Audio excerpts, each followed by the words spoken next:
as we welcome in the ESPN 2 audience for Oklahoma, Texas Tech as well. You look at Bob Stoops, 93-8 here at Memorial Stadium in Norman, Oklahoma, and they have won big more often than not. However, they lost 3 times for the first time under Bob Stoops at home a season ago. The FPI is a great predictor of future performance as the season goes on. Baylor killing it, TCU killing it, Bama's up there, and believe it or not, the Oklahoma Sooners have the number 4 FPI in college football. They won the toss to defer. Texas Tech will start off what we expect to be a high-scoring shootout. Nick Hodgson bangs it out of the back of the end zone. And it will be Patrick Mahomes, 3rd in the country in passing so far this season. 4 career 400-yard games for just a sophomore out of White House, Texas. And he says his left knee is the healthiest it has felt since that TCU game where it got banged up. Yeah, and Patrick Mahomes is making such good decisions this far in the season. And he also distributes the football for a growing cast of characters at that wide receiver position. 10 different receivers have a touchdown reception this season for a high-octane Texas Tech offense, averaging 49 points a game, 3rd in the country behind Baylor and TCU, their Big 12 brethren. 4 receivers to start the day for Mahomes. And a 4-man twist for Oklahoma. Mahomes, a back shoulder throw. It is incomplete. Zach Sanchez, very good corner with good coverage on Reggie Davis as we look at our impact players. We talked about the balance so far for this offense. Hakeem Grant and also Washington, they run the ball so well in this new air raid style. And then Stryker is the guy that's going to move around. He's the pressure guy. And then Parker is going to be very important at that safety position, both in coverage and forcing the line of scrimmage. For the top pass defense in the Big 12. And there is Stryker, who has helped out the rush attack cause, the rushing cause, 21 sacks as a team for Oklahoma this year, as it does look like Sanchez, who is an outstanding cornerback, who's going up with Reggie Davis on the first pass of the game, went down very hard. And he's got teammates surrounding him right now, and he looks to be in some pain. Redshirt junior out of Fort Worth, Texas, making his 33rd consecutive start in his career, an all Big 12 defensive back. Being tended to by this training staff. This was the first play of the game. Sanchez and Davis going up. Well, and you wonder maybe if he just landed awkwardly on that right leg. Yeah, that's what it looked like. Somewhat the kind of back shoulder throw, and Sanchez does such a nice job and not panicking. A lot of defensive backs will panic when they have their back to the football, but when the football gets in the neighborhood, play the ball in the hands of the receiver, and Sanchez does such a fine job right there. Just 4 seconds in, and we have to step aside as the training staff continues to tend to Sanchez.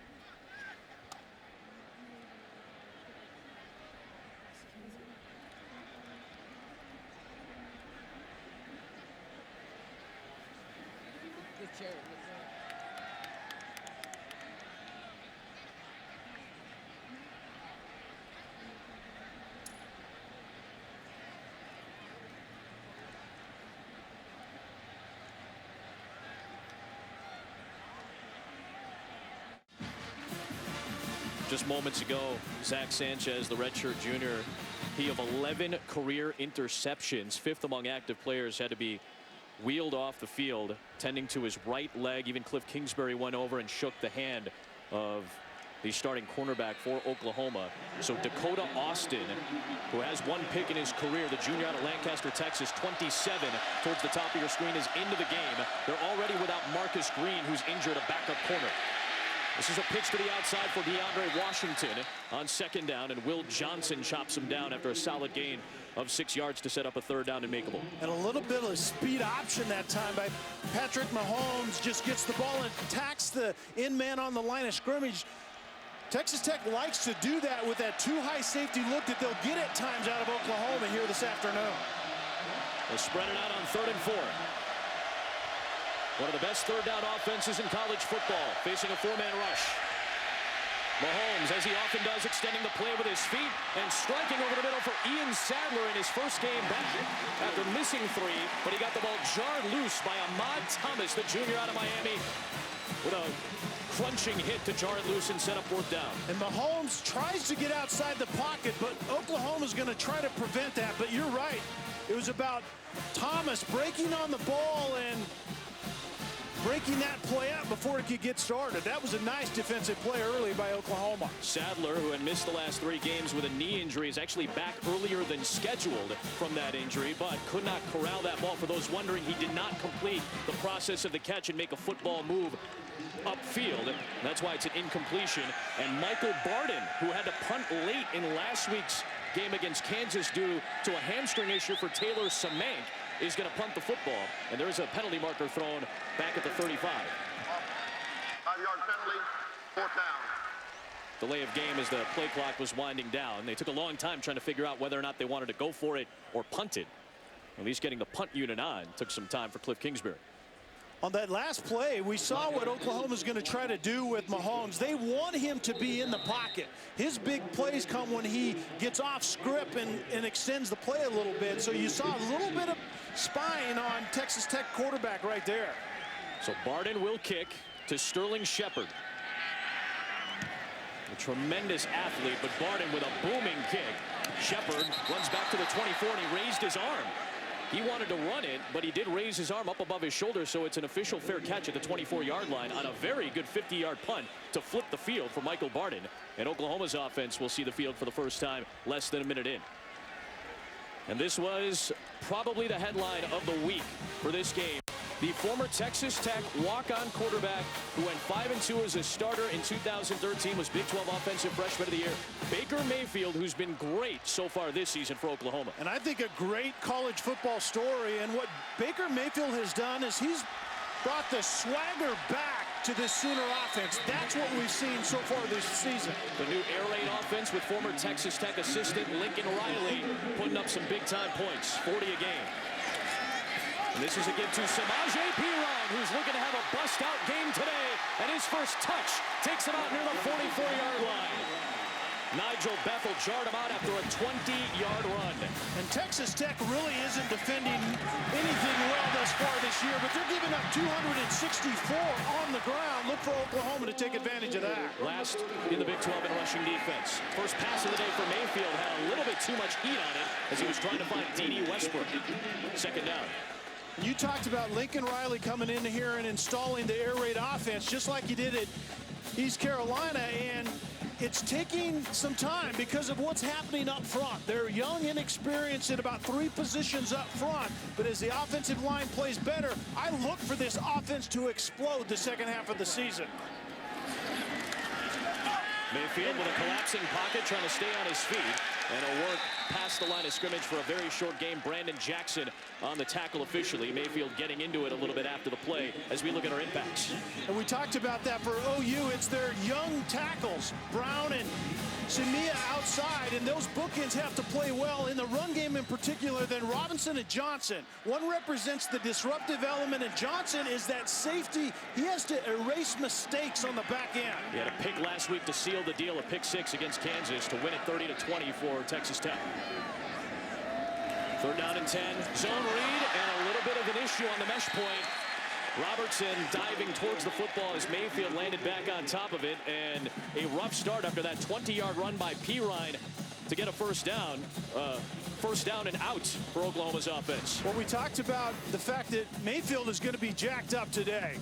We know that history, and the decision-making and the accuracy. We already saw a high hard one when he threw the football, and that decision right there, not knowing whether he was going to give it or keep it to Perine. The ball went on the ground.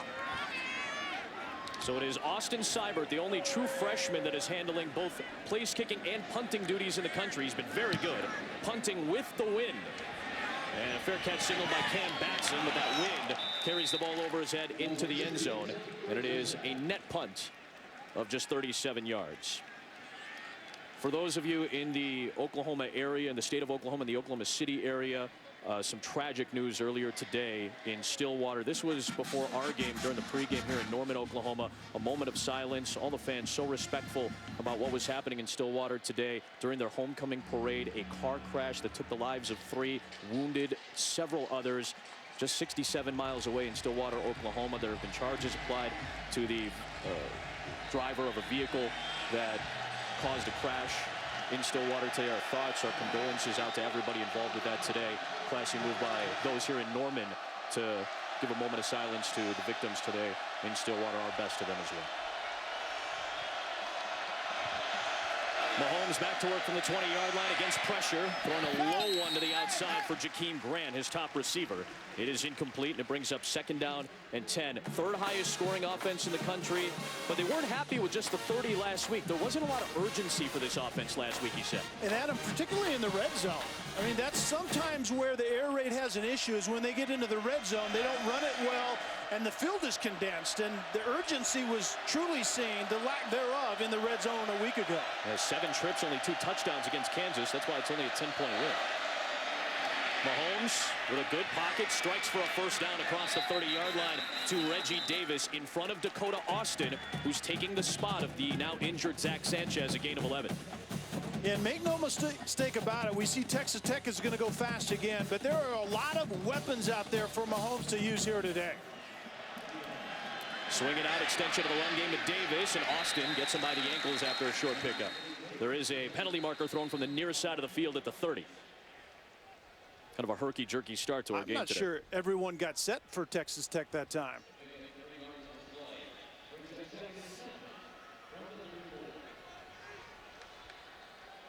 Mike Defee is our official. Prior to the snap, false start, offense. Not everyone got set. 5-yard penalty, 2nd down. Kelly, you nailed it. You see Cliff Kingsbury, down to Olivia for more.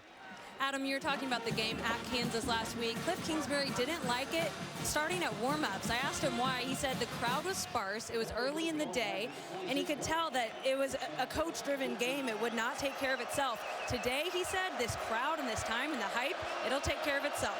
Interesting, with Mahomes at quarterback living on that hype, while Mayfield on the other side has to control himself with it.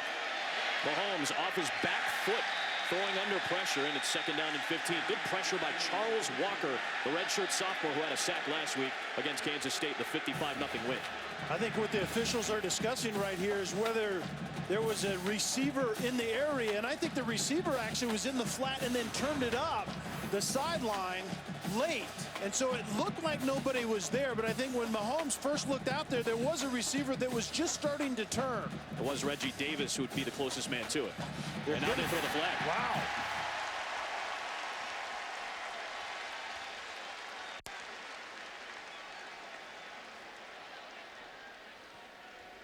Intentional grounding, offense number 5.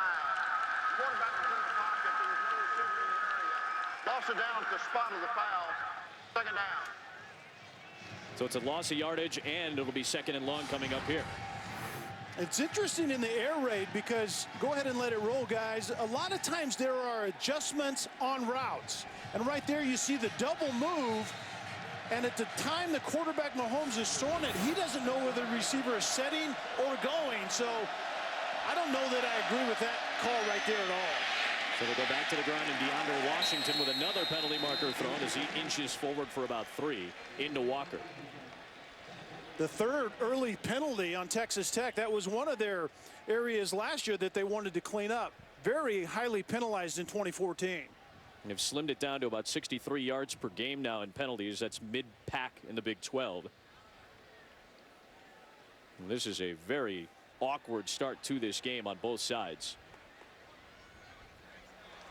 It's going to be a personal foul against Texas Tech.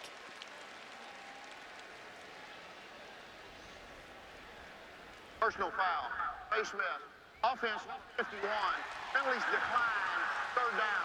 There are 4 returning starters on the offensive line for Texas Tech. Very good ones. The only non-returning starter is Tony Morales, who is a scout team guy his entire career. They've had to fill that spot in this year. And it's 3rd down and 21.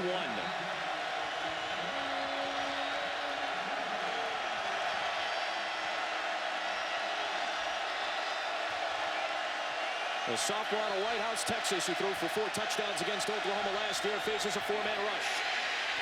Trying to get out of the collapsing pocket, and he gets ripped down by the ankles. Closed out by Jordan Wade. But the reason Oklahoma is playing such good defense, at least statistically through this part of the year, is because of this. When they can get you into a passing situation, they have the horses up front that can get pressure on the quarterback. Stryker was actually the one that chased Mahomes up in the pocket, and then there was someone there to clean it up. So Barden will punt into the wind with Shepard back to return. And the ball just dies up in the wind. Takes a decent Texas Tech bounce inside the 40 to the 38-yard line, but decent field position coming up here for Oklahoma. In 1890, they established this place. It's a beauty.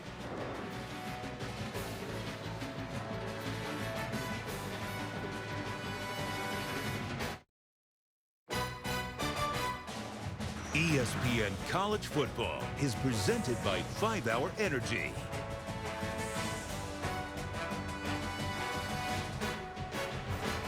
The Palace on the Prairie opened in 1923 in the midst of renovations right now to make it a better fan experience and better for the Oklahoma football team. And one of the newest additions to the staff is Lincoln Riley, the 32-year-old offensive coordinator at Oklahoma. 18 years old when he was a walk-on quarterback at Texas Tech under Mike Leach, has turned into one of the dynamite young offensive coordinators in college football, very much in the Cliff Kingsbury role. Baker Mayfield will keep it, and Baker Mayfield with a very good run for a first down into Texas Tech territory. Taken down by Nigel Bethel after a 13-yard run. And Lincoln Riley, you see him at Texas Tech, 7 years on staff. Mike Leach told the third-generation quarterback that he actually lacked the talent to really be an impact player, but he recognized his intelligence and said, you need to go into coaching. And he's put up some big numbers in his stops. Mayfield under pressure, setting it up for Pirine. And Pirine putting a big shoulder into Micah Howey and getting close to the sticks. It'll be about a yard shy. Really good decision by Mayfield. You talked about it. The pressure was brought on by Robertson. We talked about him at the top, and then a good dump off to his check down receiver in Pirine.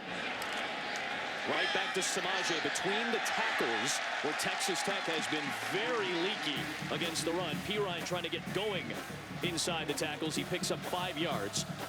The quickest to 2,000 yards in terms of rushes in the Bob Stoops era at Oklahoma. That's up there with names like DeMarco Murray and Adrian Peterson. On first down, off play action, Mayfield with the pressure coming. And Mayfield cannot keep his feet. He's brought down by Robertson.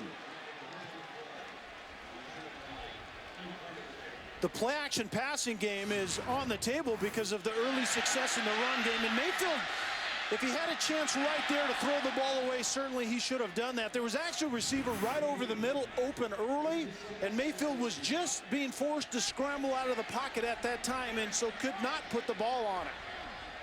Mayfield developed his scrambling ability last year while running the scout team. He's an athletic guy who swings it out to the left side for Joe Mixon. And Mixon takes it to the 32-yard line. It'll still be third down and about 7 here. Mixon is an explosive athlete. You can see that. He's 6'1", 200 and almost 20 pounds, and he has a little more giddy-up than Pirine does. Pirine's more of a downhill guy, and he kind of wears on you. And the versatility of Mixon is one of the things that Lincoln Riley is trying to find out how to use. And Mixon had a very good game against K-State last week. A touchdown on the ground and a touchdown through the air. Oklahoma trying to improve itself on third down, just 40% this season converting. Here is Pirine. We said this could be the breakout game for Pirine, who's still trying to find his identity in this offense. He picks up 9 and a first down. And this is where Pirine is at his best. He absolutely gets downhill in a heartbeat, and he's a very physical runner at 230 pounds. One of the best freshmen in the country last year, getting the fake. Mayfield to the sideline and an extended arm catch by Deron Neal for a first down to the 11-yard line. Senior out of St. Louis in front of Justice Nelson making the grab. And now a little bit of timing and rhythm and tempo to the Oklahoma offense. D.D. Westbrook at the top of the formation by himself. Here's Mixon with a cut. Joe Mixon gets Oklahoma on the board first.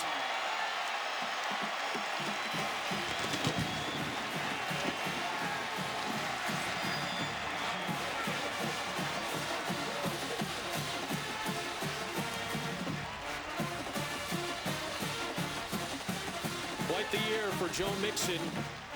Away from the team the entirety of 2014 due to a misdemeanor assault charge, but participated in the spring. Bob Stoops had to defend his decision to bring Mixon back, but back-to-back weeks, Mixon with a touchdown on the ground. The redshirt freshman gets Oklahoma on the board first, and Austin Seibert puts him up 7-0. Adam, The best defense by Oklahoma today might be a very physical run game. Mixon pays this off. P. Ryan is actually the guy that got a great block, but look for a physical run game here this afternoon.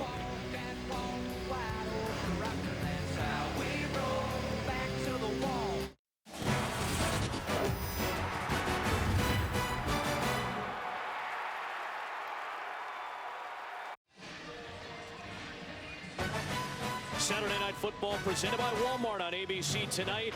In the birthplace of college football, Rutgers gets set to host the #1 team for the first time in 13 years. #1 Ohio State will have J.T. Barrett at quarterback as the starter tonight. Saturday Night Football presented by Walmart on ABC at 8 o'clock Eastern and also available on Watch ESPN. Rutgers' big comeback against Indiana last week. Ohio State looked very good against Penn State a week ago. Here comes Jakeem Grant. Explosive, dangerous kick returner trying to find a seam, and he takes it out to the 21-yard line. Samaje Perine could have a big game today. Yeah, I think Oklahoma really likes their matchup up front. Perine is more of the physical pounder, and Mixon is an explosive guy. He's a big back, but a little more burst. But Perine gets a great block on that play as well, an all-around player. But Oklahoma's best defense today, Adam, might be them pounding the rock and keeping Texas Tech on the sideline. So far, just 8 plays for Texas Tech, 4 passes, 4 runs, and not much doing. Empty set, DeAndre Washington, part of the 4 receiver set to the left. They go to the 1 receiver side, and Reggie Davis gets chopped down by Dakota Austin, who my guess is going to be tested a lot today with him coming in for the injured Sanchez. Yeah, that's not by accident. There's no doubt about it. They're going to put Grant over there on 27, put 3 receivers away from him, and see if 27 Austin can cover somebody.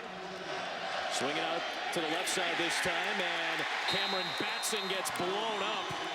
Will Johnson, one of the nickelbacks on this team. He's kind of stepped into the main nickelback the last couple of weeks with a loss of 6 on the play. Yeah, Stoops really likes Stephen Parker at the nickelback position, but Parker is better at the safety position and kind of directing people in space. But Johnson made a nice play at the nickelback right there. Another 3rd and long for Texas Tech, emptying it out. They rush 4. Mahomes over the middle, soft spot in the zone, and Ian Sadler has the catch for a first down. His first catch in about a month, taking it out to the 40-yard line. And I think the linebacker, Frank Shannon, watch number 20 run out of there. It's kind of a Tampa 2, but you don't have anyone to hunt down the middle of the field, so you have to settle down, and Sadler would have ran right into your lap, and Shannon just kind of ran out of that void in the zone. Another throw that gets intercepted. Striker at the line of scrimmage. Mahomes trying to bring him down. 1st and goal, Oklahoma. First career pick, Eric Striker.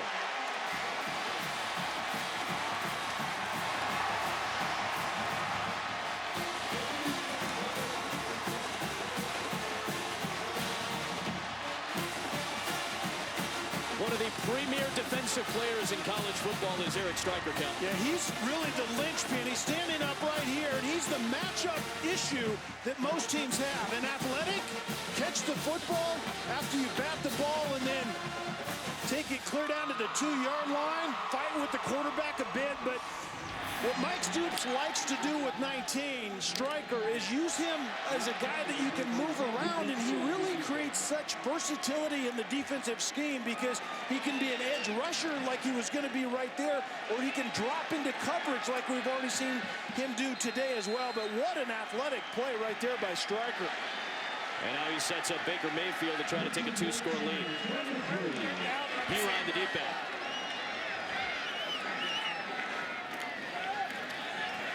Samaje Perine getting stacked up, but staying on his feet. What an effort, Samaje Perine, for an Oklahoma touchdown. My goodness.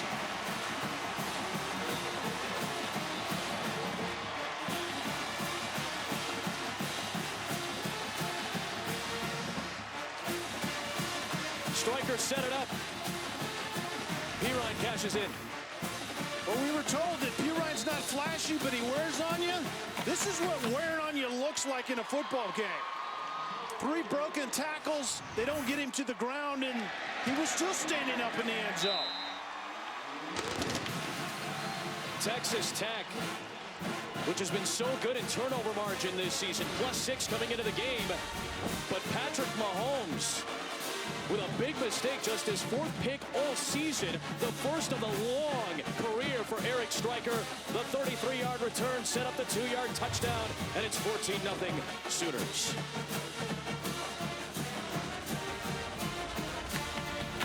The precision blades are the same, but shaving never will be. The Fusion Pro Glide, rebuilt with FlexBall technology, makes maximum contact and gets virtually every hair. And just one of the Fusion Pro Glide refills gives Dave here up to a month of comfortable shaves, which is about this many, which is a lot. One refill up to 1 month of comfortable shaves. Gillette. When Eric Stryker was in 9th grade, he told his high school coach, Sean Callahan, he wanted to play wide receiver at Oklahoma. The very next day, his high school coach moved him to defense. He hasn't left the defensive side of the ball since, but he always had the good hands. He wanted to make a catch at Oklahoma. He just made the first of his career a pick to set up an Oklahoma touchdown. And Nick Hodgson has been very good in his career, banging out touchbacks, forces Grant to take a knee. What a play by Stryker. Well, Adam, take a look at this. Balin Brown is the tackle right here, and he actually should attack Stryker on a short throw by the quarterback. The quarterback does not know that Stryker's there and is going to jump, but the right tackle has to attack the knees of Stryker and get his hands down, and he didn't do it right there, and so Stryker was left alone to make that play. That goes on the offensive right tackle. No offers from Florida or Florida State or Oklahoma for the Tampa native, but his high school coach called Brent Venables, the former defensive coordinator at Oklahoma, said you got to get this kid. 36 hours later, they offered Eric Stryker. A minute 40 to take a 14-0 lead. Can Mahomes and this explosive offense get going? There is Grant with the catch, but he gets knocked down in the open field by Stephen Parker, going from nickel to strong safety. Adam, did you see the way Parker attacked that tackle right there? That is exactly what Stoops likes about him. They would like him closer to the line of scrimmage, but he's also a very intelligent guy at safety that can direct people in the spacing of this offense that they're going to see from Texas Tech. Gain of 7 by Grant, one of the best receivers in the Big 12 to make it 2nd and 3. Designed run for Mahomes, man, is he slippery. He gets the first down on a gain of 5, running into Dominique Alexander, one of the outside linebackers for Oklahoma. Mahomes is a big athlete, 6'3", 220 pounds. He's referred to as athletic, but not fast, and that's what you need on those quarterback draws. Just be a little bit slippery and have an efficient play. They can use Grant in different ways. He motioned out to the left. Again, they throw in front of Austin on the far side of the field for Reggie Davis, but he can't really get some traction, so he only picks up 3. Remember, Zach Sanchez is out for this game. He was on crutches on the sideline and in a boot, so that right leg injury seemingly is a little bit serious for Zach Sanchez. Well, Texas Tech is going to go 3 by 1 and put Austin on an island against whatever receiver they choose, and that's what they've done about 3 times since Austin's been in the game. They've done it again on that far side of the field, but here is the run. Trying to pick up yardage is Washington, and he's got the first down to the 48-yard line. Oklahoma's defense already banged up. No Devontae Bond for the 3rd consecutive game. No Jordan Evans, one of their inside linebackers. So Frank Shannon, 20 in Crimson, is starting for the first time since the Sugar Bowl a couple of years ago. Over the top, a leaping catch by Kiki Cutie. His 9th career catch for the true freshman out of Texas, 23 yards. And this is a new look out of the air raid. Kind of the play action, slight boot, the throw to Cutie right there. And we won't see this out of Mike Leach at Washington State, but it's kind of the new era of air raid that we'll see here today. Oklahoma's got 12 on the field. They finally get their numbers right. And it's 1st and 10 for the 29 for the Red Raiders. And that play nearly blown up, but a great decision by Mahomes to keep it. As he saw the crashing Frank Shannon coming in, Mahomes takes it himself. Well, this is the ultimate in the quarterback zone read.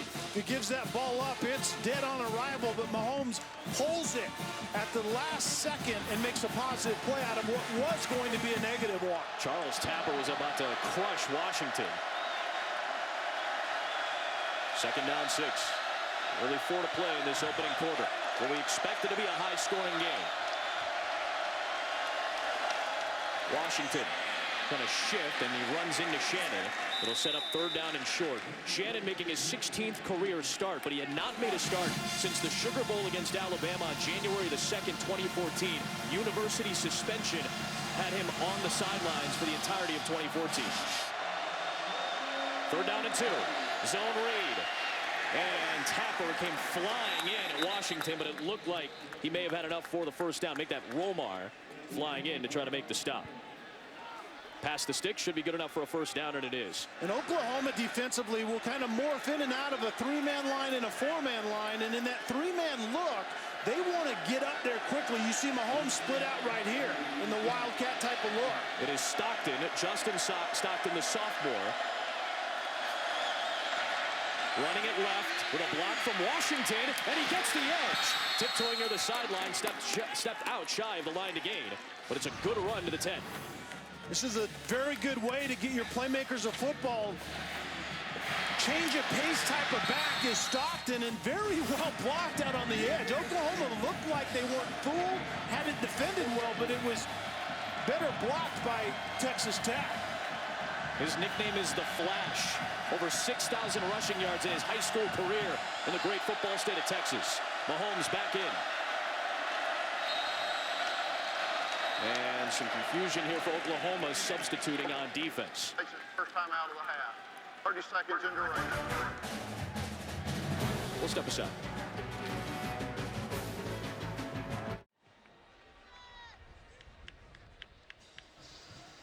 A cornucopia, a plethora of games on the ESPN networks, which you can watch all of all day on this college football Saturday. Watch ESPN.com. You can download the Watch ESPN app, stream any game live while you're on the go today. Later on tonight, Texas A&M taking on Ole Miss in primetime on ESPN. We talked about urgency. Cliff Kingsbury talked about they lacked it last week. 2 touchdowns in 7 trips to the red zone last week against Kansas. 2nd down and 2 from the 10-yard line here. It's a give to Stockton. Trying to push that pile and hold on to the football as Tapper drills him to the ground. But it's good for a 1st down. 1st and goal, Texas Tech. This is one of the things that you see out of Texas Tech that you really haven't seen out of the air raid in the past is the ability to finish with the run. They didn't do it efficiently last week, but they are a better running team than they've ever been this year. They've scored a touchdown on 3 out of every 5 trips on the season. But again, only 2 of 7 last week in the red zone.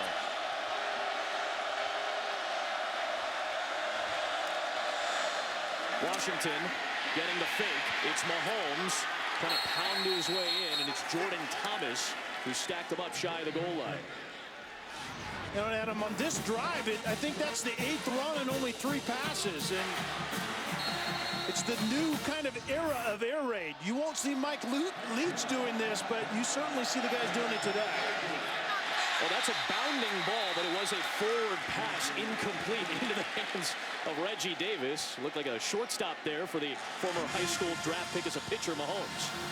About another foot backwards, and Davis could have ran that one into the end zone. I was thinking if that's a lateral pass, then maybe they ought to put that in the playbook. Skip one out there. I don't think it's on that play sheet for Cliff Kingsbury as he sets up for 3rd and goal. Going to call a timeout first to think about it, I think, Adam. Again, this was a huge issue last week for Texas Tech. These are opportunities that you cannot let go in a game like this where possessions may be numerous but crucial for 2 high-scoring teams. Well, you know what's interesting is the air raid thought process is about spreading things as much as you can. Go horizontally, go vertically, and when the field condenses, some of these teams have trouble finishing. But Texas Tech is running the football more effectively than they have in a long while, and so they should be better at finishing drives. You know, you talked about the air raid with Mike Leach. You have Lincoln Riley, who's a son of it, Cliff Kingsbury as well. It all started with Hal Mumme. When he would go talk with Lavelle Edwards, he'd visit him every spring to learn about the offensive minutia that Lavelle picked up looking at NFL coaches. So Mumme does it. Then Mike Leach takes it to multiple schools after being under Mumme. All these guys, you know, Art Briles, Dana Holgerson, Sonny Dykes running the air raid, and now the 3rd generation of Kingsbury, Sonny Cumbie, and Lincoln Riley. All stemming from the same system, trying to score a lot of points. 3rd down and goal, and the rush will not get there for Washington. Charles Tapper makes another big stop, and it's decision time early on 4th and goal. Down early, Kingsbury has to go for it right here. He's on the road. You don't want it to snowball out of control, so I think his offense is going to try to get this one in the end zone. Big early play here in the first.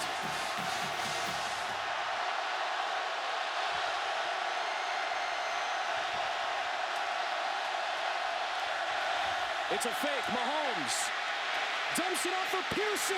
First catch of the season. First career touchdown, but there is a penalty marker thrown on the play.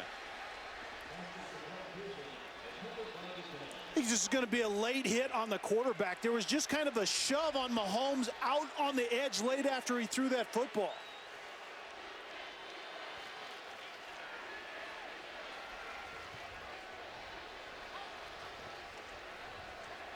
That's where you see the true triple option. Up inside, get it to the outside, and it's a run-pass option when the quarterback gets out there. Pass interference. Offense number 2. Wow. Woo. It's Reggie Davis, the redshirt junior, getting tagged for a pass interference. And Pearson has his first career touchdown scratched off the board.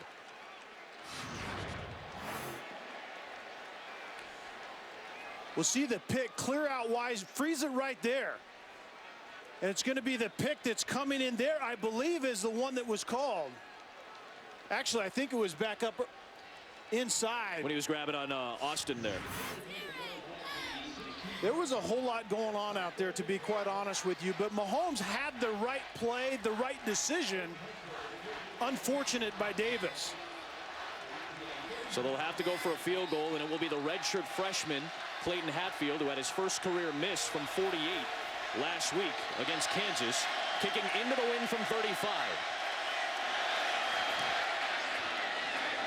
Able to curl it through. He's now 7 of 8 on the season. Well, Texas Tech gets points on the play. The pass interference negates the touchdown.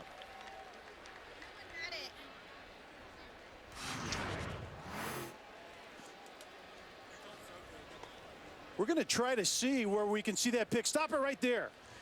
It actually happened on the tight end inside. Guys, if we could go back to that once again, I think the officials just called the wrong number. Yeah, I think it was on Ian Sadler coming in.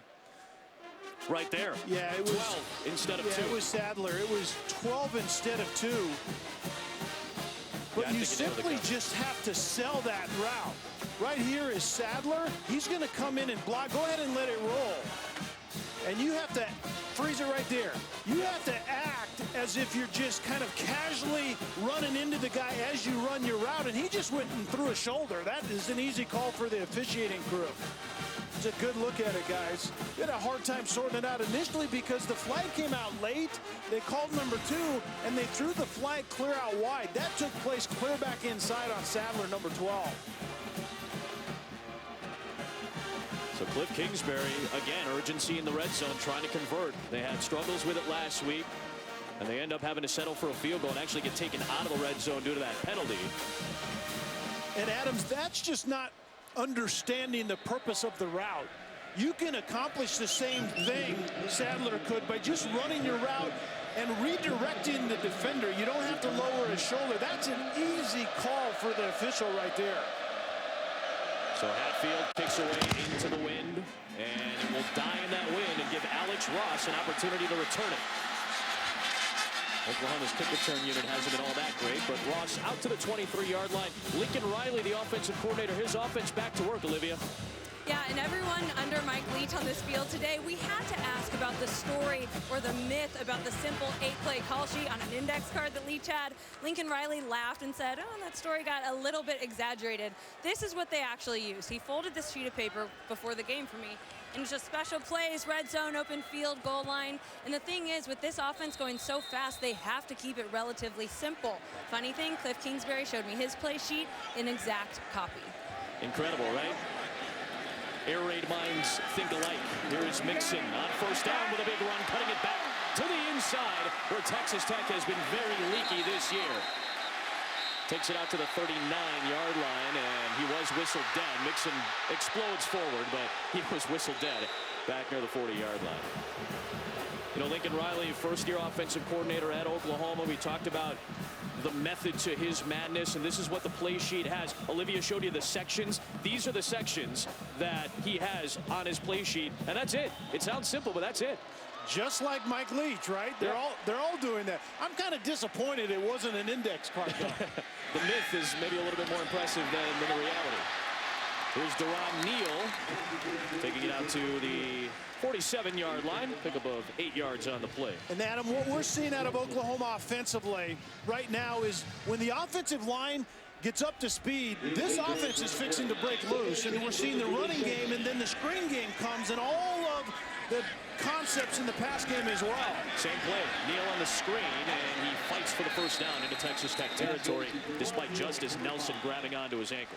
And it's about the rhythm and the execution. You can't go fast if you don't execute and stay on the field. And right now, Oklahoma's executing at a high level, so therefore they can put the pedal to the metal. Yeah, they're averaging 7 a play so far on their 16 offensive snaps.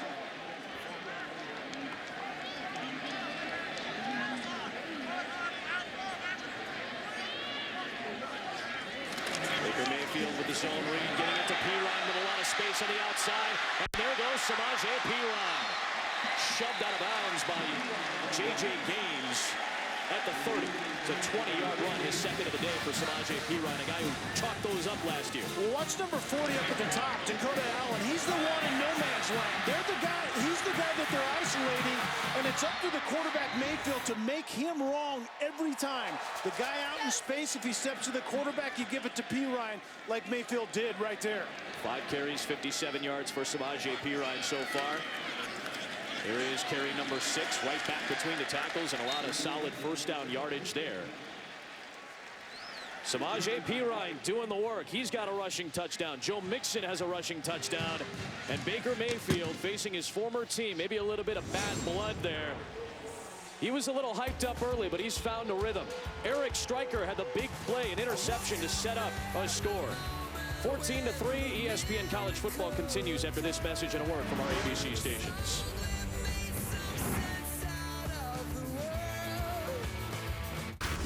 Hi, Robert Flores with his Taco Bell studio update. Arkansas 0-2 in overtime games before today. Josh Lindell breaking up this Auburn pass in quadruple overtime. Hogs win 54-46. Guys, back to you in beautiful Norman, Oklahoma. Roflo, thanks very much. Remember, Texas Tech beat Brett Bielema's Arkansas Razorbacks this year, 35-24. A little bit of shade thrown both ways before and after the game. That was one of the 5 Texas Tech victories. They're coming off a 30-20 win over Kansas. Oklahoma's lone blemish in 6 games is the loss to Texas. Baker Mayfield taking off. And you see the shifty juking to the 20-yard line to set up third down manageable with Dakota Allen on the stop. That quarterback draw actually looked like it was by design. Kind of a shoulder and head fake outside to the pass, and then he gets right down Broadway. But I think Oklahoma really likes their matchup up front currently. Their offensive line is playing extremely well. Texas Tech, again, leaky in between the tackles against the rush. 185 yards a game between the tackles allowed. Here is Mixon, and he gets grabbed at the ankles by Gaines. And Mixon trying to stretch to the line to gain. It'll be close here depending on the spot. Gaines did a nice job of knifing through. D.D. Westbrook was a wide receiver that was supposed to get a hat in front of number 3, J.J. Gaines, but Gaines had too much speed to the point of attack. They do mark it short. And about 3/4 of a yard according to our unofficial line. Perine is back in the game. Mayfield looks like he could be ready for a sneak. Big play here, and Mayfield is able to convert, diving ahead for the first down. Over the top, already the play ruled dead, and he had the first down. And Mayfield has got into it more than once, staring across the field at some of the Red Raider defenders. Yeah, no doubt about that. He's an excitable guy anyway, but this means a lot to him. But I guarantee he's comforted by the way his offensive line is playing. They're getting a very good push like they did in that short yardage play, but they protected him well, and they're running the football extremely well also. Averaging about 8 yards a carry in the run game in the first quarter. Mixon breaks a tackle in the backfield, and Joe Mixon with a head of steam spinning to the end zone. Touchdown, Oklahoma.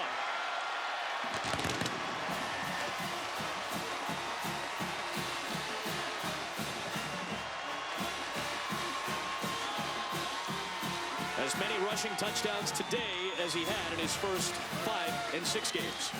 And Mixon is more of an explosive guy because of that right there. You saw an untouched defender in the middle of the field, right standing in the hole, and it was a little juke, and then by him does Mixon go and gets into the end zone. And Mixon has a little more versatility and explosiveness, and then you bring in Pirine that just wears people out. Seibert adds the extra point and makes it an 18-point game.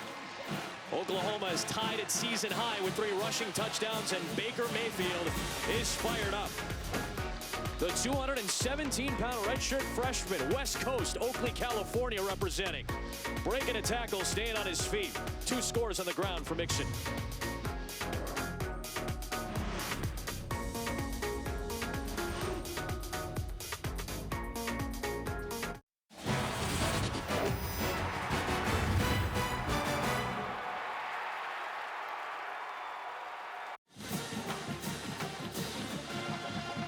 Oklahoma up early on Texas Tech. They still have Baylor and TCU and Oklahoma State in what is going to be truly an eliminator in the Big 12 in the month of November, as all 4 of those teams, Oklahoma, Oklahoma State, Baylor, TCU, all play each other in the month of November. Still a lot of football to play. A couple of 2 Big 12 win teams square off here, all Oklahoma at home early. Into the win, the kick goes into the arms of Jakeem Grant. He's got 3 career kick returns, 4 touchdowns, and he's trying to switch fields, and Texas Tech needs a big play from him. Steps out at the 38-yard line. So good field position for Texas Tech, trying to get back into this first half. As we take a look at the bright side, it's brought to you by CarMax. This was the matchup that we looked at. Texas Tech's pass offense against Oklahoma's pass defense. And Oklahoma, I think, is legit in terms of the way they play defense. And they get pressure and they cover on the back end. And right now, I think Texas Tech just hasn't had enough rolls at the dice. We'll see if they can get it going here in the second quarter. But it's been the run game for Oklahoma that has limited the touches by Texas Tech's offense as well. So we'll see how this plays out the rest of the game. Mahomes is 7 of 12 for 67 yards, but he does have that interception to Stryker that helps set up an Oklahoma touchdown. I told you, I put that on the right tackle. I don't put that on the quarterback. Okay, well, yeah, you said it. Balin Brown kind of whiffed on Stryker. Mahomes taking a shot downfield, throwing the long out for Devin Lauderdale.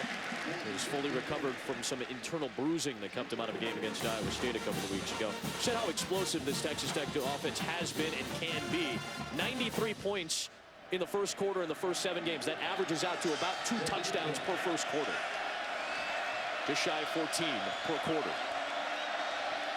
Only 3 points in that opening frame. As they'll give it to Washington up the middle. That grab from behind by Jordan Wade. And it'll set up 3rd down. We haven't seen much out of Texas Tech in the run game, and that's exactly the way Mike Stoops coaches defense. Regardless of the opposition, you have to snuff out the run and make any team you play one-dimensional, and thus far Oklahoma's been able to do that with Texas Tech.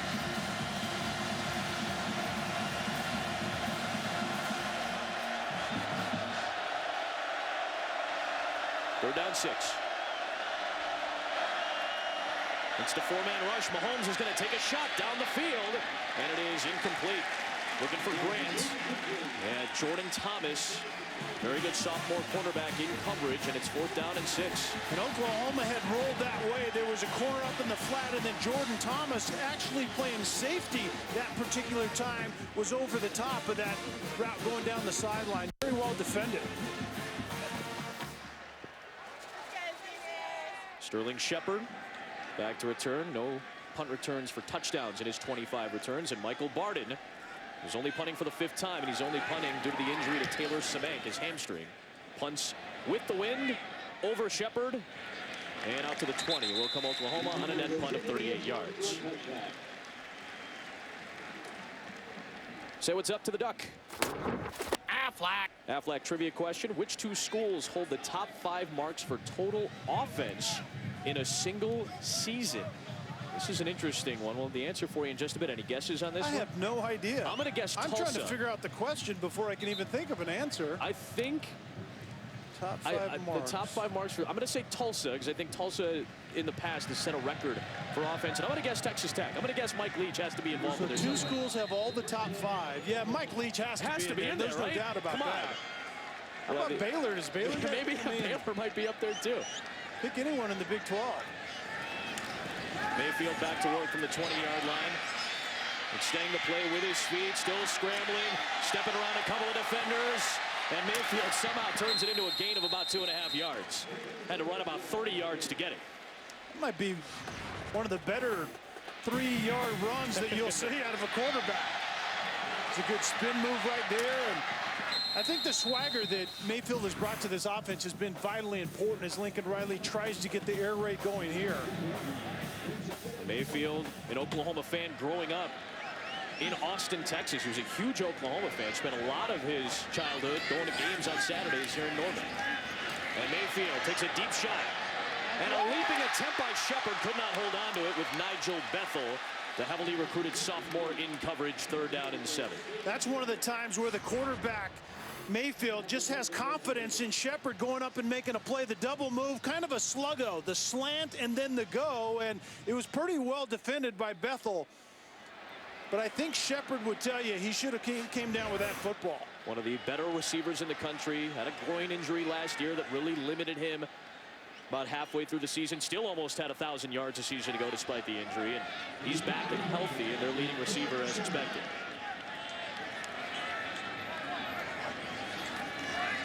Five-man rush, late blitz, and underneath it's D.D. Westbrook for a 1st down and more. Westbrook, Gaines got him at the ankles and tripped him up, landing at the 45-yard line, a 22-yard 3rd down gain. Well, this is a staple of the air raid. It's called a mesh route. You have a shallow crosser and a crosser coming from the opposite side. They get kind of shoulder to shoulder, and one guy comes free. In this case, it was Westbrook. It's a man-beating route, and it beat man-to-man coverage there. Stretch to the edge for Samaje Perine. Perine with a high stand puts a big shoulder into Gaines at the Texas Tech 41-yard line. 14 more yards for what has been a very good rushing attack for Oklahoma, and that's something that Bob Stoops wanted to get back into this offense. Lincoln Riley wanted to find the identity for the running backs in Perine and Mixon. They've had an identity today. It's big plays. Here's another one through the air. Jarvis Baxter. He lost the football. It's loose near the 20-yard line, and it's picked up. Jashawn Johnson, the ball hawk, with Mayfield in front of him. Tripped up inside the 30. Back-to-back weeks that Jashawn Johnson has come up with a big play on defense in the turnover game. He takes it 48 yards after Tevin Madison punched the ball loose. Huge Texas Tech play. Yeah, and Texas Tech, Adam, exactly right, was needing a huge play. Baxter slips into the middle of that defense, is running with it, and then it's punched out by Madison and picked up by Johnson. That's the kind of play that Texas Tech really needed at this point in time in the game to try to climb back in this one. Last week, it was Johnson's pick 6 that sealed the game against Kansas. He comes up with a fumble recovery and a 48-yard return to give Mahomes his best field position. And DeAndre Washington has one of his best runs of the day for 8 yards. Jashawn Johnson, who only played 4 games last year before a medical redshirt after an injury. Big play there. 2nd down 2. Mahomes over the middle, and it's caught. Pearson, there's the first catch of his season, and he takes it for a 1st down to the 6-yard line. And now Mayfield can only watch as Texas Tech has an opportunity to get right back in this game.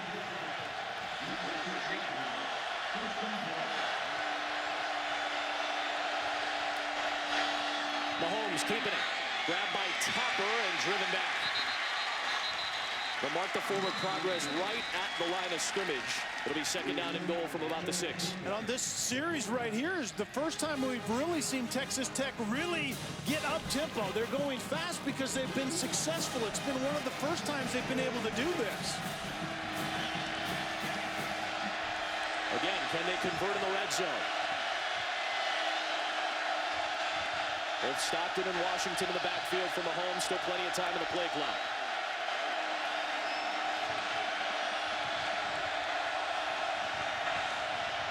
Four-man rush. Mahomes extending the play.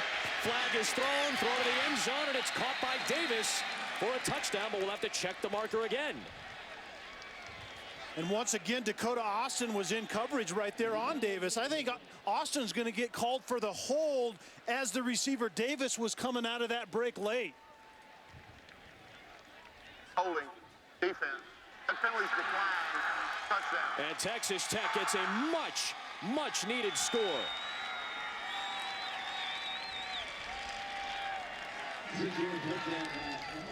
That play was a lot about Mahomes keeping it going off script and extending plays. And then Davis finally got loose, even though Dakota Austin, number 27, who we've seen Texas Tech pick on him today. The injury to Zach Sanchez early in the game, 4 seconds into the game. Hatfield banged through the extra point, and it was Tevin Madison knocking it free, and then Johnson grabbing the fumble, taking it 48 yards. Madison, the big play, the sophomore out of Alabama. And then the redshirt freshman Johnson taking it. Mahomes finding Davis. Tech needed it. They got it. They're back in it.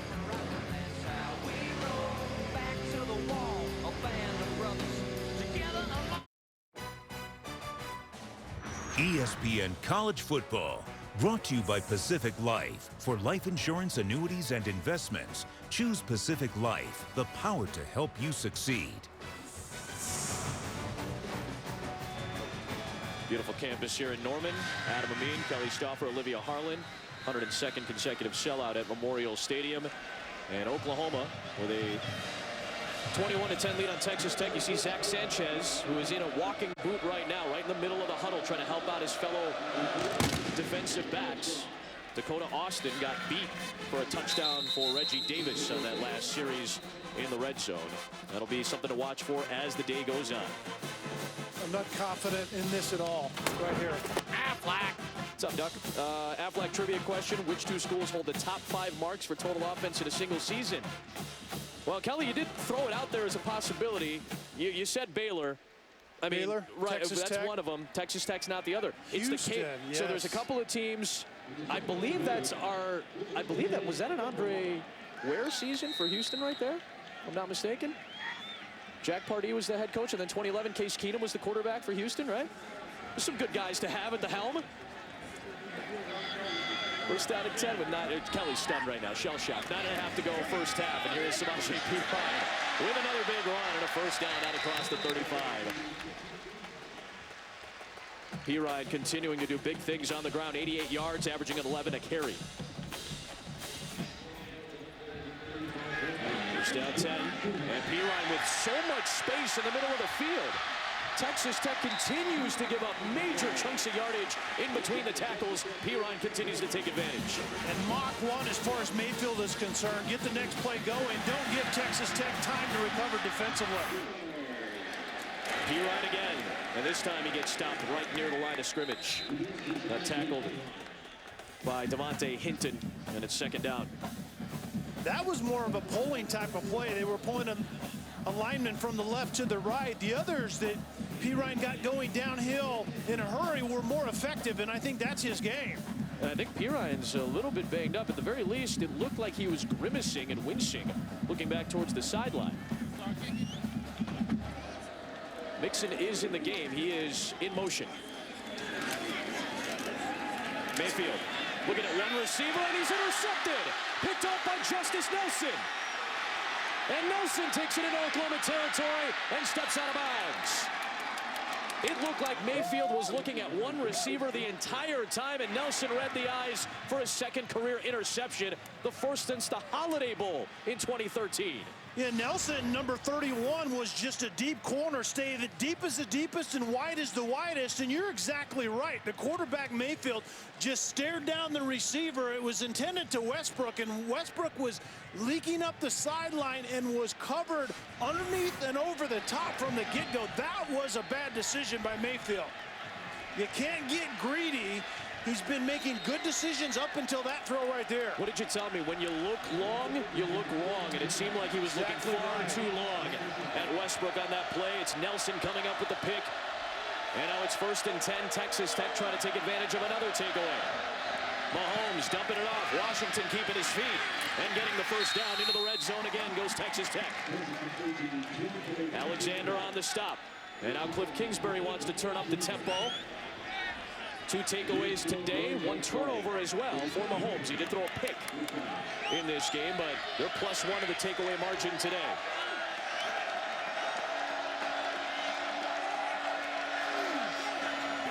Washington spinning. Gets past Stryker. And then a gang tackle by Oklahoma's defense at the 13-yard line will set up 2nd down and 3. DeAndre Washington's wheelhouse, Adam, is yards after contact. He breaks so many tackles. He competes so hard for every yard, and typically he's moving the pile forward at the end. Last year, an 1,100-yard season. First Texas Tech running back with 1,000 yards since the other Ricky Williams in 1998. That's what Sports Illustrated called him when they put him on the cover. The other Ricky Williams, the year that Texas's Ricky Williams was having a monster season.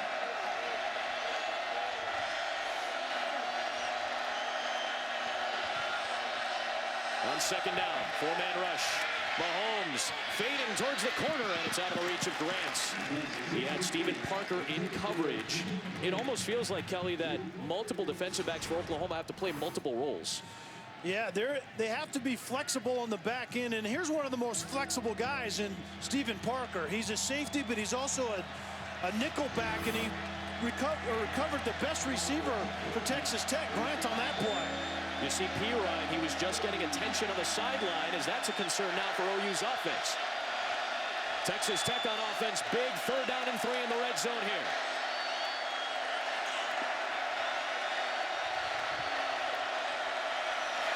Washington, 1st down. Washington still on his feet, lunging for the end zone, touchdown Tech. Yards after contact personified for DeAndre Washington on that drive. Texas Tech takes advantage of the Mayfield pick. A very good job by Mahomes getting to the right play, and Washington pays it off in the end, and I do think that's a touchdown. We'll see whether his knee was down. He extends. I think that's going to hold up as every scoring play is reviewed, and that was a touchdown. But Mahomes did a nice job at the line of scrimmage.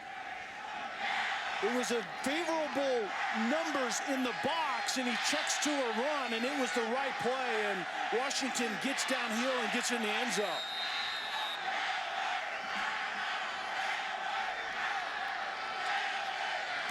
Hatfield adds the extra point, and Texas Tech is right back in it. They've trailed by as many as 18 in this game, 14 unanswered, and both drives off takeaways. This time it was Justice Nelson with the interception of the return, and then Washington, despite Khalil Houghton all over him, is able to extend and get into the end zone. Cliff Kingsbury likes it. 4-point game.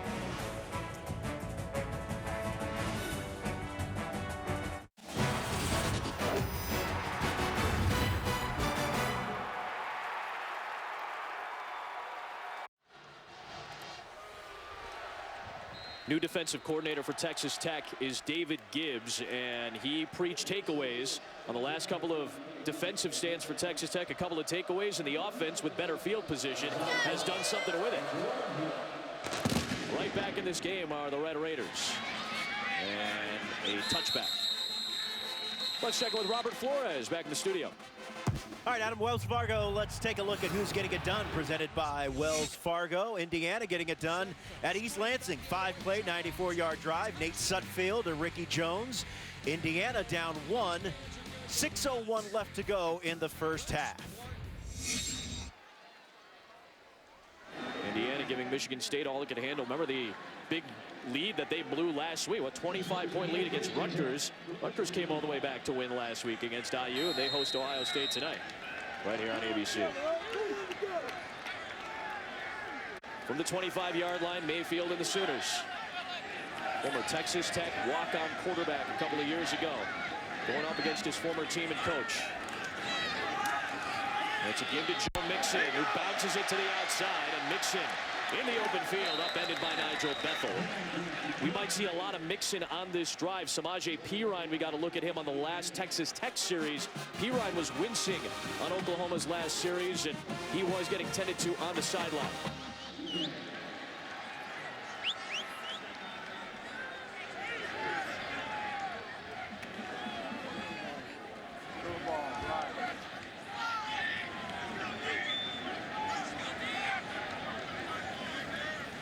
Dimitri Flowers blocking for Mixon. Gonna run it left.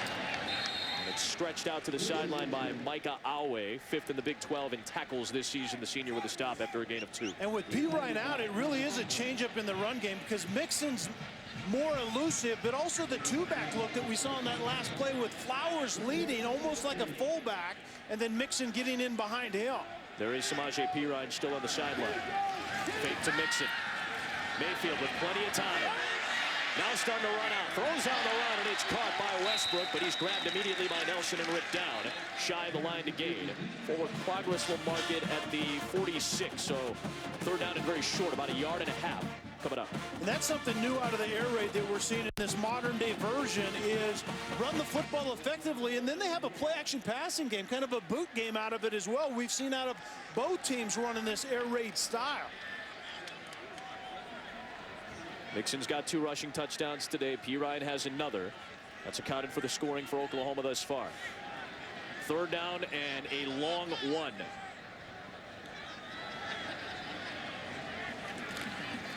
Mixon, patient running, and he got grabbed at the ankles by Devontae Hinton, but lunged forward for the 1st down anyway. And once again, we see Flowers in the big back at 6'2", almost 230 pounds, slicing across the formation one way, and then Mixon gets up to the right side and ekes it out as well. And he's a pretty big back himself. You see Perine back into the game, giving Mixon a blow. Shot position here for Oklahoma from their own 48.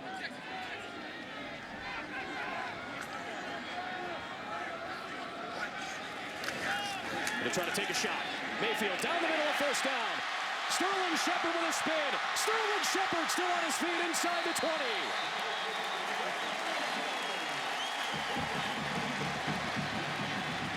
One of the biggest plays of the day for the Oklahoma offense. Into the red zone they go. And Shepard by himself at the top of the formation here. Trying to throw a block as Perine tries to beat Bethel to the edge, and Bethel gets him at the ankles.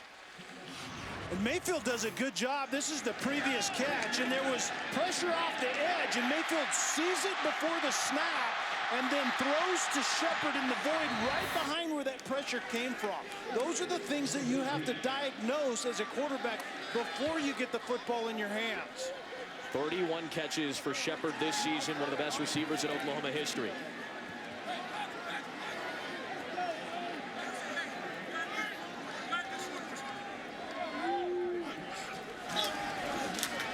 Flowers blocking, Perine gets the carry, and Perine diving close to the sticks will be marked about 1 yard shy at the 10 as Awe got him down. It's going to be 3rd down and about a short 1 yard here.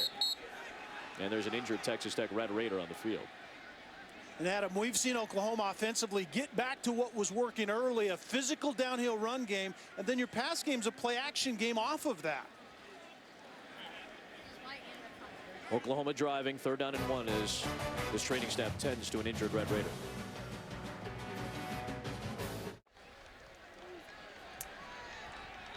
ABC's newest drama, Wicked City, starring Ed Westwick, Erica Christensen, and Jeremy Sisto, premieres Tuesday night, 10 o'clock, 9 Central, after Marvel's Agents of S.H.I.E.L.D. on ABC.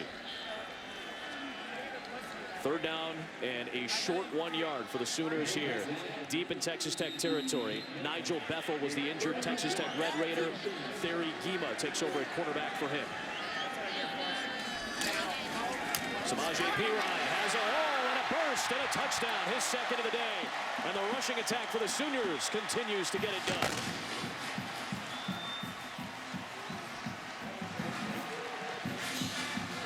Four touchdowns, Oklahoma, all on the ground. Over 200 yards of rushing today here in the 1st half alone. The right guard Casitati was the one that had the really good block, but Adam, that was way too easy. Over 200 yards this half running the football, over 7.5 yards a pop. They're only averaging 160 on the year. They have over 200 going into the half. Seibert adds the extra point. And it's back to an 11-point lead for the Sooners.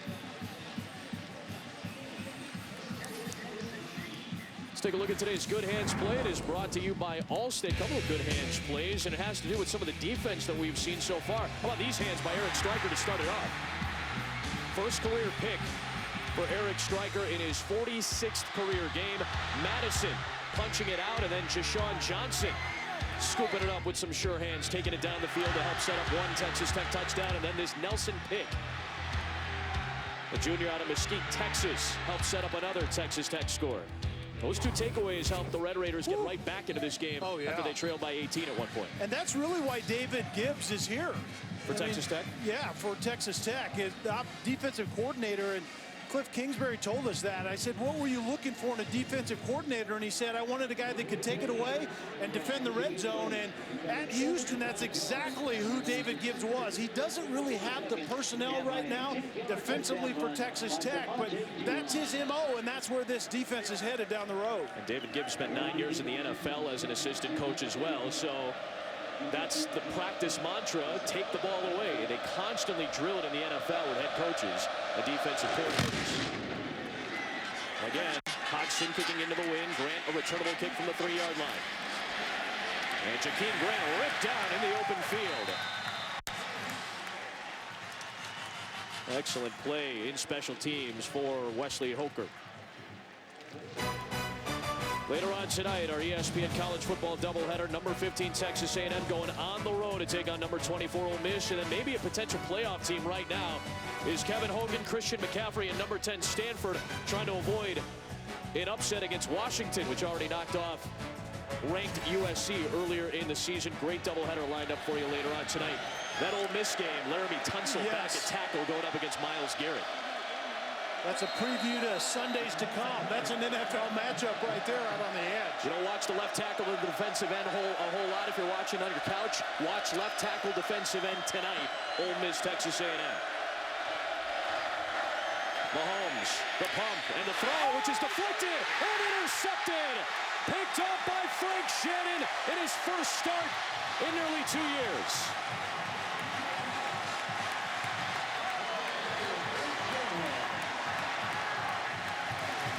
And Charles Tapper continues to be a pest on the interior for this Oklahoma defense. He knocked it into the air. That's a good word for it. Tapper did not get a very good rush. Number 91 out on the edge.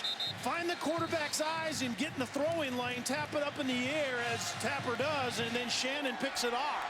Tapper's the only guy up front out of a 3-man rotation really last year for Oklahoma defensively that came back. Very productive, and he is a pest, like you said. Boy, a couple of interceptions here, and the turnovers are becoming a huge story in this game. The other has been the Oklahoma rushing attack with 4 touchdowns on the ground. Pirine is in the game for the 20. And Samaje Pirine going right back between the tackles, running into Allen after a gain of about 4. You know, a lot of times the offense in that quick change offense would like to throw it into the end zone and try to score right away. I don't think Oklahoma wants to do that with 3 minutes left in the first half. Grind it out and make Texas Tech feel it defensively the rest of this first half.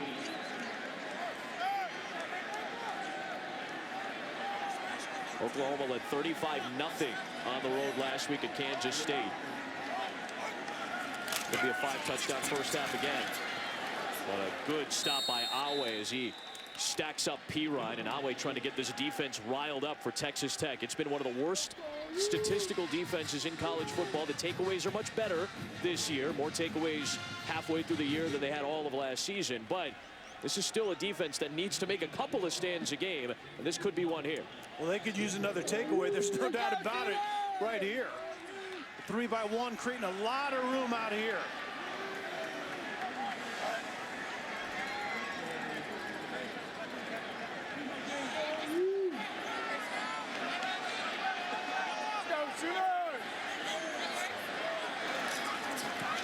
Mayfield throwing in a one-on-one coverage, and it's dropped. Dahu Green, the true freshman, seeking his first career catch. The Oklahoma City native had it in his hands and could not corral it. Yeah, Green is 6'4", 203 pounds. 3 receivers into the boundary, matched up on Nelson that's 6'2", and certainly Green should have had that. It was about formationing. How can we create the best matchup? 3 receivers into the boundary, a lot of room out wide for Green. He just could not finish the play. So a 32-yard try by Seibert. And Seibert missed it wide to the left. No good. The first miss of the true freshman's career. Well, Texas Tech defensively somehow gets off the field. A drop by a receiver, and then Seibert kind of yanked this from the beginning. Yeah. Just kind of pulled it left. And Kingsbury likes the fact that his defense was able to get off the field without first giving up a touchdown, and then you take 3 points off the board as well. While we have a moment, let's check in with Robert Flores. All right, Adam, you guys have an unranked team with some momentum on the road. Same here in East Lansing, unranked Indiana, taking on Michigan State. Nate Sudfeld, Simi Cobbs. They're down by just 1 late first half. Man, Indiana will not go away against all these big-time teams that they're playing. Reggie Davis on the screen pass, stepping out of bounds, and that will stop the clock without having to use one of those 2 timeouts. You know, Adam, I wondered how Michigan State could come back emotionally from last week. I mean, that's one of the hardest things to do as an athlete, win or lose, to boot it up again emotionally a week later, and Michigan State is having some issues doing that now. Here comes Washington. Now Washington close to the sticks.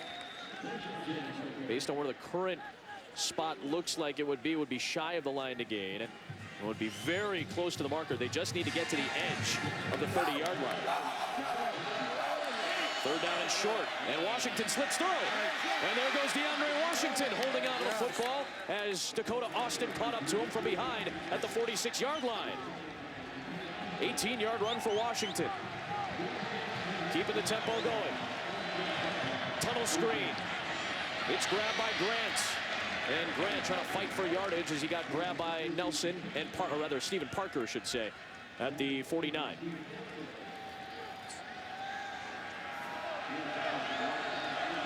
Inside of a minute, still 2 timeouts for Texas Tech. Trying to take advantage of some miscues by Oklahoma here in the 2nd quarter. 4-man rush, Mahomes extending the play with his feet. And Patrick Mahomes taking off. He runs to the sticks, has the first down, and steps out to stop the clock at 41 seconds. A lot of double moves outside by Texas Tech, trying to get a cheap one, but defended very well in coverage by Oklahoma thus far. We'll set up at the 41-yard line with 41 ticks to go.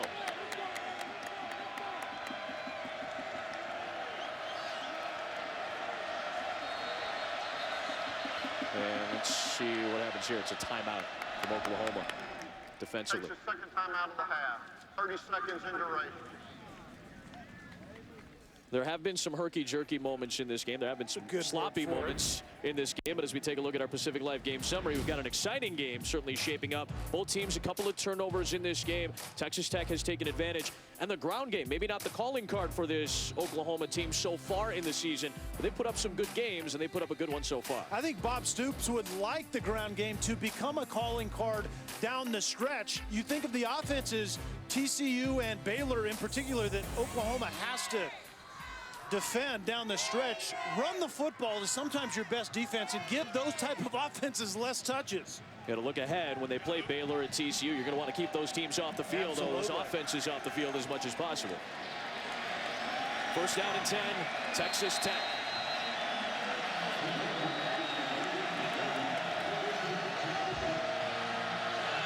Patrick Mahomes, the 37th round draft pick of the Detroit Tigers a year ago. He's got a fastball.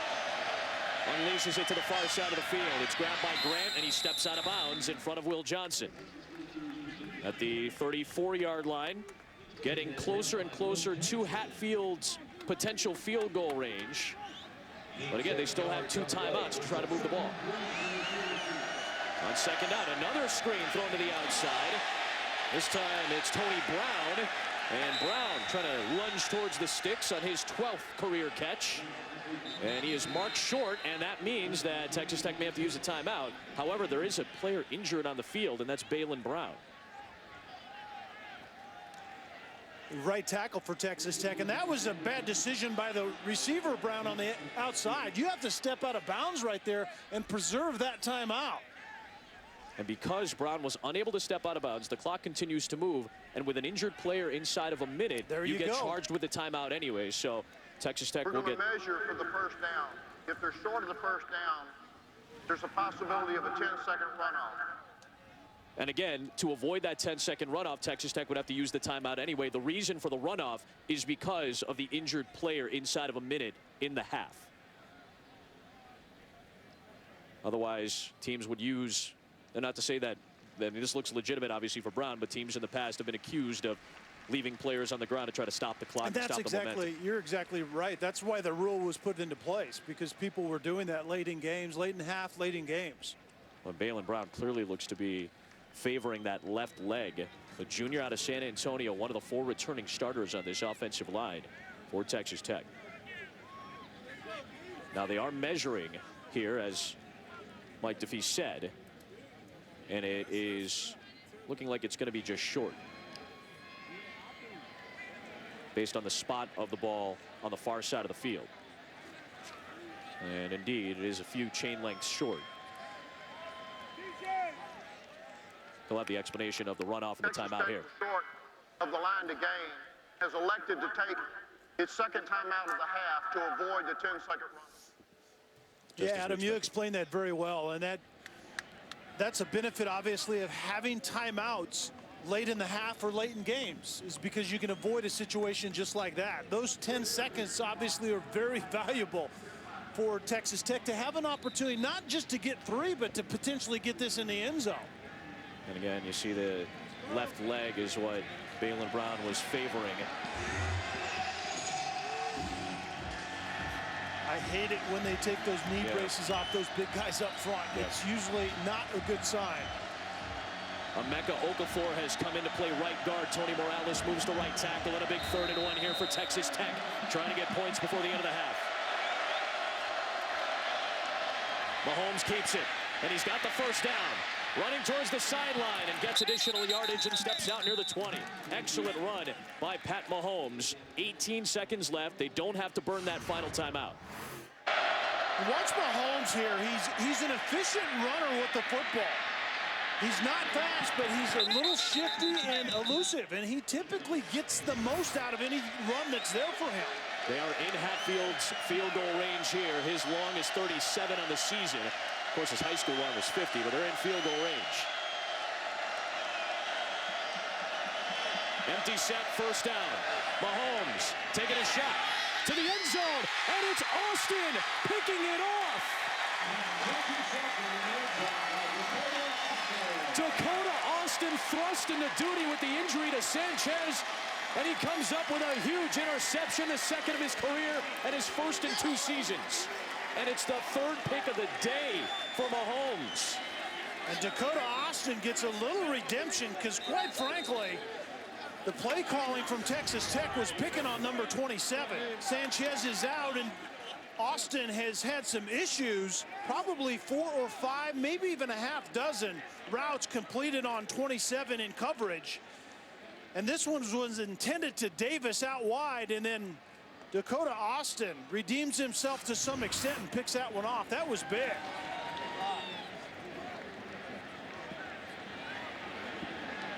Let's see if Oklahoma's content with an 11-point halftime lead. They certainly seem to be, as Mayfield will take the knee. The ground game got it done for Oklahoma in that first half.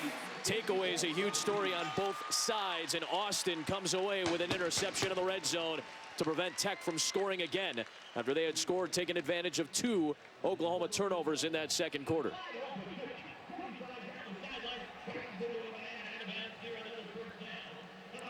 Baker Mayfield going up against his former club.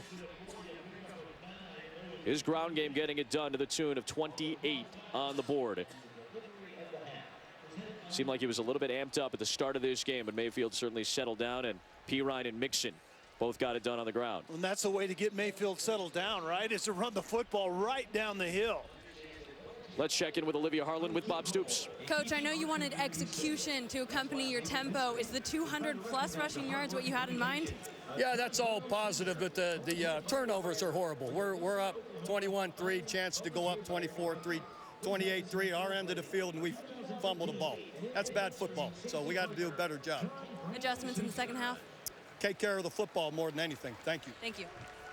572 yards, 45 points, 5 turnovers combined. Shootout-esque here in the Big 12. Back to the studio after this message and a word from our ABC stations.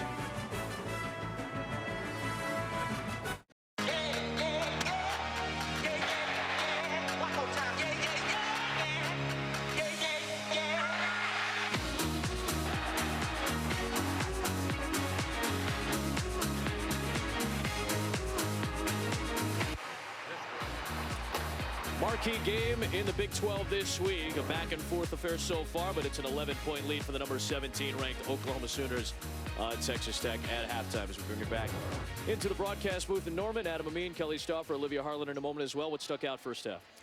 I think it was fairly evenly played. Oklahoma running the football, which we heard from Bob Stoops yesterday, by the way, that we thought they were going to try to do that. Texas Tech turnovers. I mean, they shot themselves in the foot with a penalty in the red zone, but turning the ball over, you can't do that in a shootout like this. Down to Olivia, let's check in.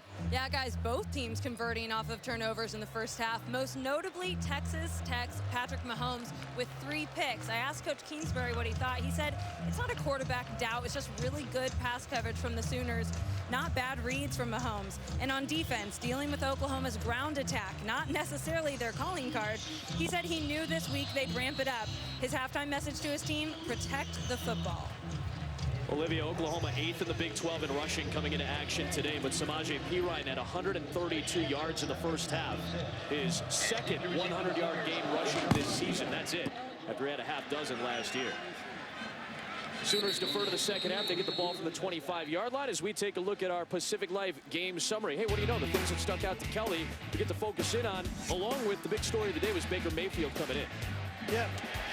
By and large, Baker Mayfield had a pretty good half. He was amped up early. He just threw that one right into traffic and got a little greedy right there. But it was Pirine punishing people in that run game. The guys out front got lathered up and they liked it. And then Mahomes, that was just an athletic play by a really good athletic player and striker. But Texas Tech, they can't defend a lot of things well, but they can take the ball away at times, and it kept them in this game in the first half. 14 points off 2 turnovers. Fake to Pirine right in the middle of the zone. It's Sterling Shepard. And Shepard, who had a solid first half, will take it out across the 40 to the 42. 18 yards on the first play of the half. Yeah, maybe more tempo in the first half or in the second half, and also maybe more Shepard. Nigel Bethel, though, is down on the deck for the second time in this game. And he was having some trouble kind of picking himself up off the ground. The trainer kind of massaging that hamstring, it looks like, on the backside. Now Lincoln Riley takes some time to chat with his quarterback Baker Mayfield, 2 of the new additions in 2015 to the roster for Oklahoma. Of course, Mayfield sat out last year as a redshirt. Good to see Bethel back up on his feet. Heavily recruited sophomore out of one of the great high school programs in Booker T. Washington. So he's going to come off the field, and for the second time today, Thierry Guima, redshirt junior, born in Gabon and the resident of France for a long time before he came back to the United States. He's at the top of the formation. He's going to get the assignment for the time being on Deron Neal of Oklahoma.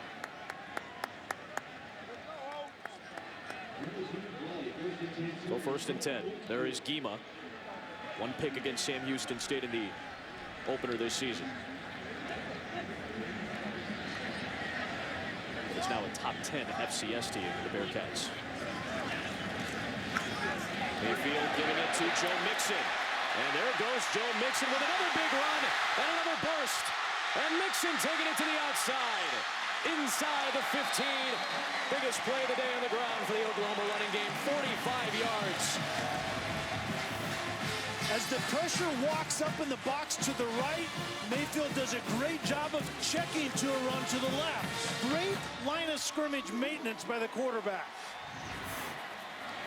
On first down, Mayfield setting up, throws end zone, and it is batted away by Gima, coming up clutch against Neal. First time he's tested in that matchup with Bethel off the field. A good play on the ball at the end of this. This was well thrown, and it looked like he was going to get through to Neal, but Gima breaks it up. And we've seen the play action before, kind of a boot to the left, typically throwing to the left, and that time Neal came clear across the back of the end zone, away from the way the quarterback was rolling.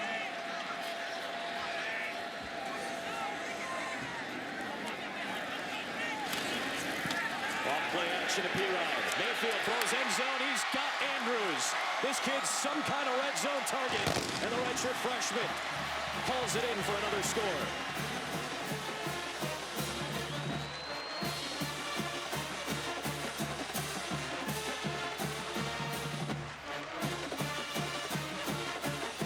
Took 46 seconds. They went 3/4 of the field, and Andrews with his 5th touchdown of his redshirt freshman season.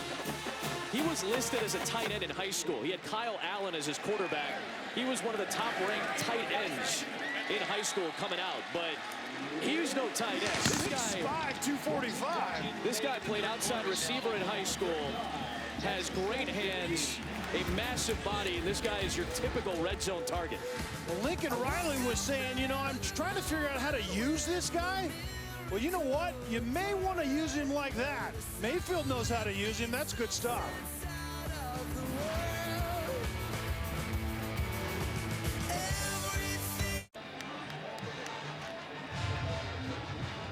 Oklahoma hot off the blocks in the second half. And Mark Andrews, the redshirt freshman out of Scottsdale, Arizona, with his 5th touchdown catch of the season already, and it's back to the largest lead of the game at 18 for OU. Hodgson kicking into the wing, and Jakeem Grant, Texas Tech's leading receiver, has been very quiet today, trying to get it done in the return game. And Grant grabbed from behind and brought down by Micaiah Quick. For those of you just joining us, if you didn't know the big headline of the week, it was Baker Mayfield, the walk-on at Texas Tech 2 years ago, Big 12 Offensive Freshman of the Year, without a scholarship, some miscommunication with Cliff Kingsbury, decides to transfer out with no scholarship offer at Oklahoma at the time. He enrolls before even contacting the coaches, redshirts 2014, runs the scout team, wins the job in 2015, extremely productive in his first 6 games. And for anybody who thought, oh, this is just another game for Baker Mayfield, who, by the way, to his credit, said all the right things, this guy's amped up today, and you can see it. Yeah, he's just a little bit excited anyway, but he has extra motivation today. I guarantee you that makes a difference to that young man. He had to harness it a little bit before this game.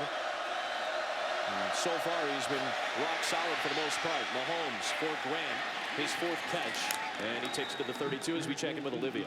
Yeah, guys, and he's changed throughout the game. After his first touchdown, he was really quiet, came to the bench, did not celebrate or really talk to anyone. Second one, he just had a moment with Simon J. Pirine, and then progressively he's changed and getting more excited, having more fun. Coach Stoops, that's exactly what he wanted. He said, don't be the rah-rah guy, that's for everyone else. Play in the backfield, blown up. Excellent play by Matt Diamond.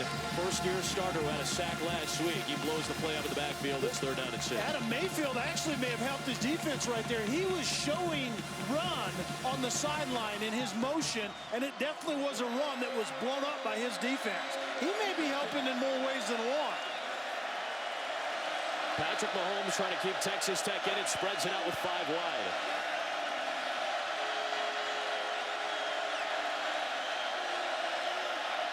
Three picks in the first half. He had thrown 6 all season coming in. Striker, he got away from him.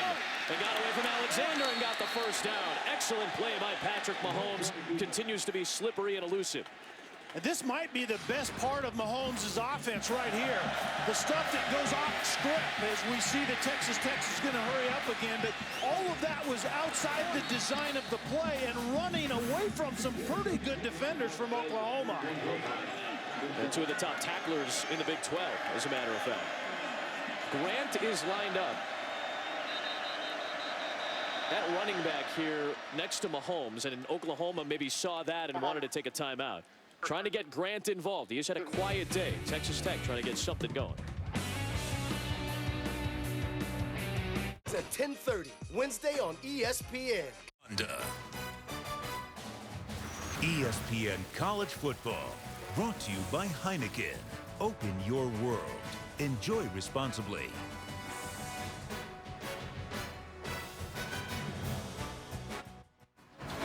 Overcast day here in Norman, Oklahoma, but good football weather here in mid-October. Let's go back a play that caused Oklahoma to call a timeout, Kel, because it looked like Texas Tech may have been lining something with some trickery up. Yeah, I think Texas Tech was up to something. Akeem Grant is in the backfield right there. They're trying to hide him. And Oklahoma diagnoses it and calls timeout before they could get it snapped, and Grant did not like it at all. Mahomes fires to Pearson, who has 2 catches today, did not have one coming into the season, right at the sticks for a first down. We haven't seen Texas Tech reach into the bag yet. You know there's always a couple plays that they can I think we're going to see it sooner than later, and I think that was going to be one of them if they could have snapped that before Oklahoma diagnosed it and burnt the timeout. Well, this is good shot position here from the 48. They're going to instead go tunnel screen, and that's a rough pass for Mahomes because he put Lauderdale into a brutal spot to get blown up by P.L. Lindley. Lindley is in for the injured Devontae Bond, and Lauderdale couldn't do anything but run into a guy in a crimson jersey. Grant in the backfield.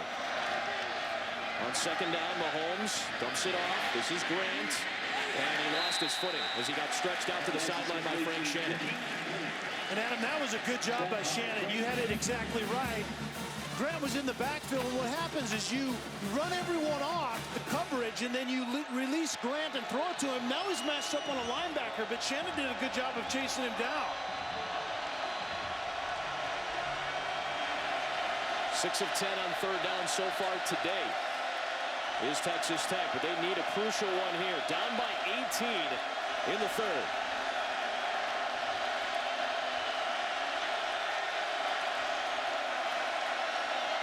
Oklahoma brings heat, and Mahomes is going to run against the blitz, and he'll make a good decision. First down as he gets to the sideline and run out into the bench by Khalil Houghton, and that's going to be a late hit against the true freshman out of Waco, Texas. Nothing malicious, but I don't think he could stop his momentum, and it eventually becomes a penalty.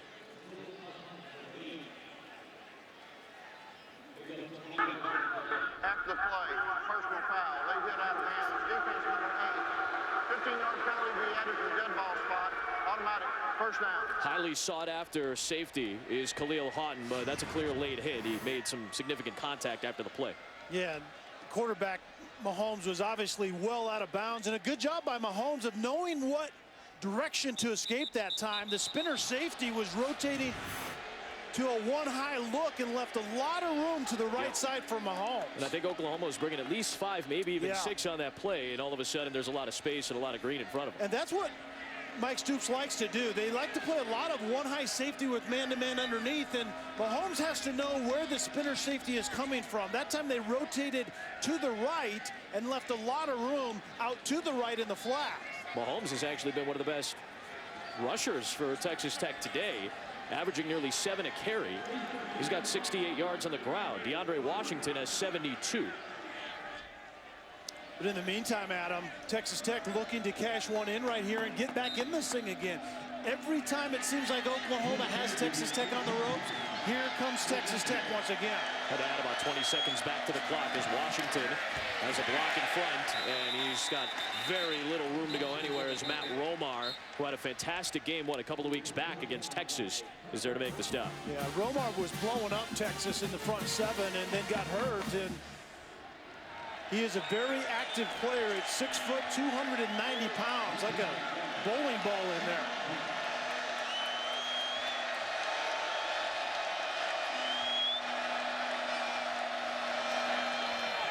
Zone read, Washington got grabbed from behind by Charles Walker and brought down. Again, red zone efficiency was a problem for Texas Tech. Cliff Kingsbury said they didn't play with enough urgency last week. Today, 3 of 4 in the red zone, a couple of touchdowns and a field goal. There was a red zone pick at the end of the first half by Mahomes. Big 3rd down and 7 coming up here. Stockton is the last man on the field for Texas Tech's offense.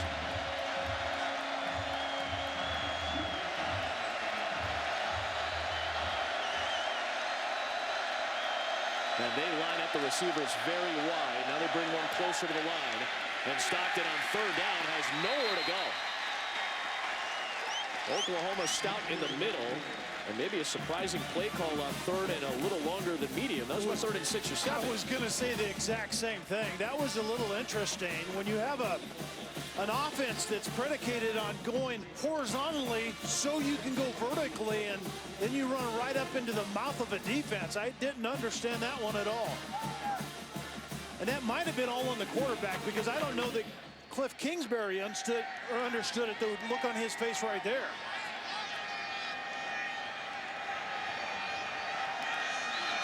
So from 27, Hatfield is 2 for 2 now on the day. Points for Texas Tech. They're back within 2 scores. Still a lot of football to play. 9:16 for the 3rd here in Norman.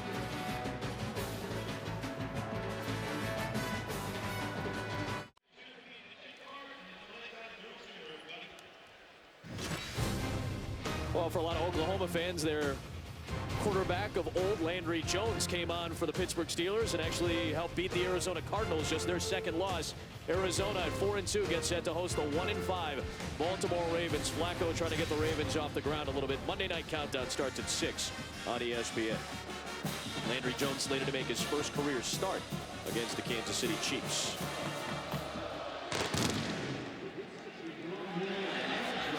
Ross has not had much of a chance at all today, and he's going to take a knee out to the 25 from Oklahoma. Let's take a look at today's AT&T's strong performance. Samaje Perine, just his 2nd 100-yard game of the season on the ground. And very well blocked up front, but we got the sense that Bob Stoops was wanting to see this out of his offense. It is the air raid, but the modern air raid gets a lot out of the run game, and Perine is a guy that I firmly believe gets better the more he touches it and sees it. And you see this duo right here is something that the Big 12 is going to have to deal with down the road. First time that Oklahoma's had 2 100-yard rushers in a game since last season against Texas Tech. It's been a problem for their defense, the rush, for quite some time now. It's been a problem today, especially in between the tackles. Stretch to the edge this time, and there goes Samaje Perine. Running angry today, takes it inside the 30-yard line at Texas Tech, where Bethel finally catches up to him. And just simple zone blocking up front.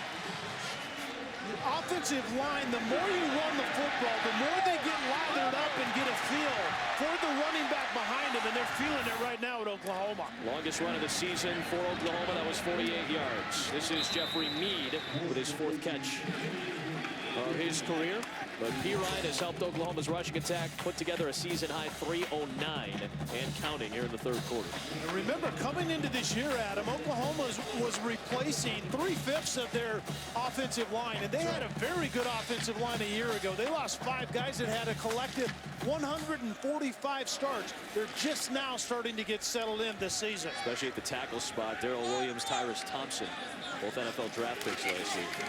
Here's Mixon now. Has been the, if you want to use the cliched thunder and lightning term, he's been the lightning. He's been the quicker guy going between the tackles, and J.J. Gaines stops him after he picks up the first. And I think that is important. When you change the running back skill set, you change the angles a little bit defensively, and I think that's what's happening between Mixon, a little shiftier, and then Perine, who hits you right in the face mask.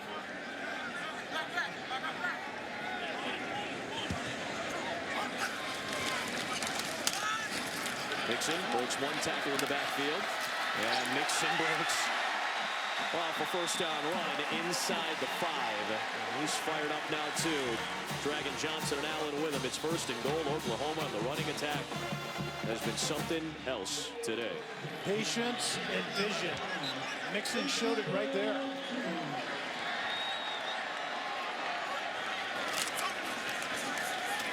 Mayfield trying to shake away from Allen, who grabs him for a loss.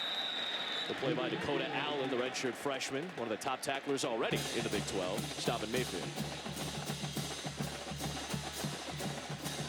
Baker Mayfield said he said the right things all week long, but his teammates did say that he seemed a little bit more amped up, and I can't believe that a kid in any situation, in any position, wouldn't want a little bit of revenge after he was spurned in some way, shape, or form by a former school and coach. P. Ryan, what a cut. Another touchdown. Over 180 yards on the ground for Salache P. Ryan today.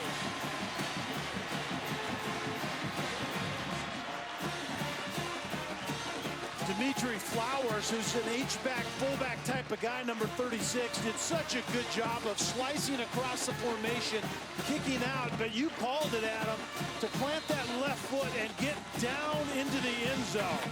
I mean, the one cut and get downhill is what that run was about. Sliced in by Seibert. Watch Flowers come on the motion, and then he kicks out. He's a 230-pounder. He'll come in motion right here. It's called slice. He actually pulled a guard there, too. And then it's the read by P. Ryan. He sees that his fullback is going to have leverage, pushing the defense outside, so you cut and get up in behind it. Pull a guard, pull the 230-pounder, and then P. Ryan, who knows how to finish, does just that into the end zone. For the third time today.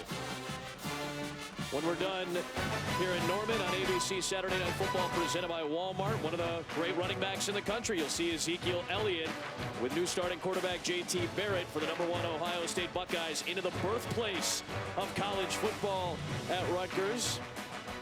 Look at our Northwestern Mutual college football rankings. #1 Ohio State on the road at Rutgers tonight. You'll see that later on this evening. Clemson just blitzed past Miami 58-0. Some games in action right now as well. Michigan State getting all he can handle, and Baylor did not score 60 points today. They got to 45. They got tired or something. They had 35, I think, at halftime. Yeah, they did. Only 10 points in the second half. Remember, November 3rd, the polling really begins. That's when right. The Committee of 13, the College Football Playoff Committee, starts ranking people. And I think with J.T. Barrett now starting for Ohio State, I might see fit to move him into my top 4. Yeah, you did not have him in your top 4 last week. You had him just on the outside looking in a week ago. Again, a kick into the wind by Hodgson. Grant trying to get it going. In the return game from the 3-yard line. He's got a lot of space if he can get past some defenders, and there goes Grant. It was actually Hodgson, the kicker, who forced him back to the inside. And he has decent field position out at the 37. So these are your current top 4, and knowing that Baylor and TCU will have to play at some point. There's a lot of football to play, obviously, but these are your top 4 plus the first 2 out. What do you think? What do you think of my top 4? You haven't really said much. You just kind of throw them out there, and then you don't really comment on whether you like it or not. Utah throws me off a little bit at #1. I know they've been playing exceptional football, but I saw them get tested a little bit last week against Arizona State. So as a #1 team, do they stick out that way? Yeah, that's true. And I could move that a little bit, but I like them because they defend, they run it, they defend the run, and they play special teams. That travels and plays well against anybody. They're #3 team in the country right now. They're an underdog against USC. Mahomes taking a shot. He actually overthrew Devin Lauderdale, incomplete, with Thomas in coverage. I'm excited for Ohio State, though, tonight. Again, you'll see it on ABC. Chris Fowler gave a good interview in the Asbury Park Press, one of the local Jersey papers, to a writer, Ryan Dunleavy, and said he expects a 4-quarter fist fight from Rutgers as they host the #1 team for the first time in 13 years. And don't be surprised if Rutgers is in that one to the end. I mean, they may very well do that. They defend pretty well, but I think J.T. Barrett, quite frankly, is going to be the difference. I think that should have been the quarterback choice from the beginning. Mahomes on second down, kind of floating it for Ian Sadler, but a little out of his reach, and it's 3rd down and 10. Yeah, and he actually had Sadler. Mahomes kept the play alive, was moving to his right, and as a quarterback, you have to judge that. You're moving, the receiver's moving, you have to take a little bit off the ball, and if you don't, it'll sail on you like it did Mahomes right there.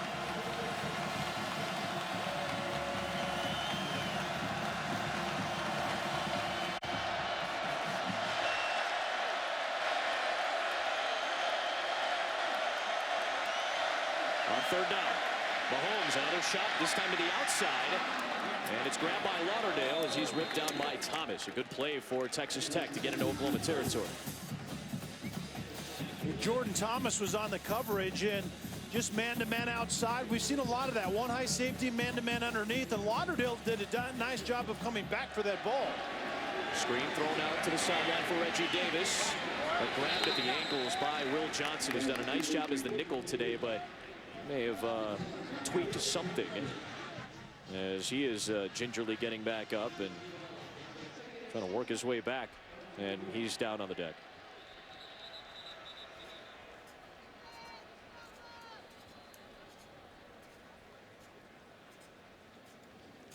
Will Johnson has been that nickel back that's been in the game. Stephen Parker typically plays there, but what Mike Stoops discovered last week actually against Kansas State was they have a really good combination by keeping Parker at the safety and getting a lot out of Will Johnson at that nickel back position. Maybe a cramp as he's getting some water while we have a moment. Roflo back in the studio. All right, I'm right now on ESPN3 or the Watch ESPN app. Undefeated Toledo has scored 21 unanswered points to reclaim the lead over UMass. Philip Ely to Michael Roberts, 31-28, headed to the fourth for the Rockets in Foxborough. Looking at some group of 5 teams. Toledo's been up there this year. Memphis obviously put up some big numbers down the road against Tulsa last night in their victory. They beat Ole Miss last week. Houston was ranked coming into this week. Just the American Conference has been really good. Toledo's out of the MAC.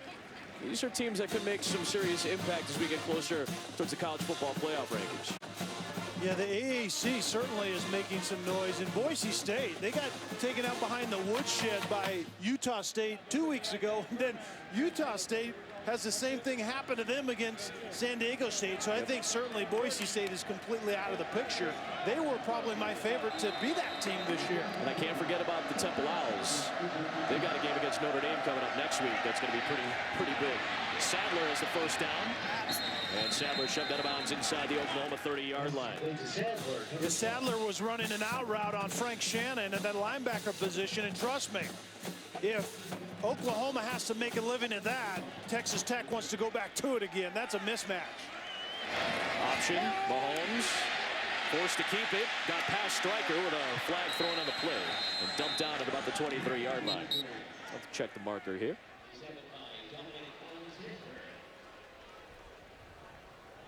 His ability to extend plays has been maybe the biggest thing that has changed the Texas Tech offense. Cliff Kingsbury talked to several writers about it before the year. Holding. Defense number 93. 10-yard penalty be added to the end of the run. Yardage results in a first down. Wade on the holding penalty on Oklahoma. And remember that Kingsbury has some experience with that kind of improv. His name is Manziel, and he harnessed it pretty well. But you have to, there's a fine line, is not to choke him down too much and still get that improv out of him. And he's doing a really good job with Mahomes, because you're right, that might be the best part of this offense currently. Kingsbury, the one-year offensive coordinator at A&M, when Manziel won the Heisman. Washington trying to bounce left and tackled in the backfield. Walker and Alexander both there to stop him right at the line of scrimmage. Second down and 10.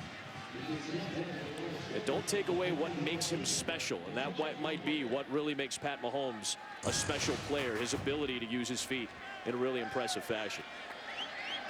Because you want him to stay within the confines of the offense. Right, exactly. You don't want to do with that special talent, like you said. Eric Morris now in his 3rd season as the offensive coordinator for Texas Tech. Oklahoma's going to use another timeout on defense here.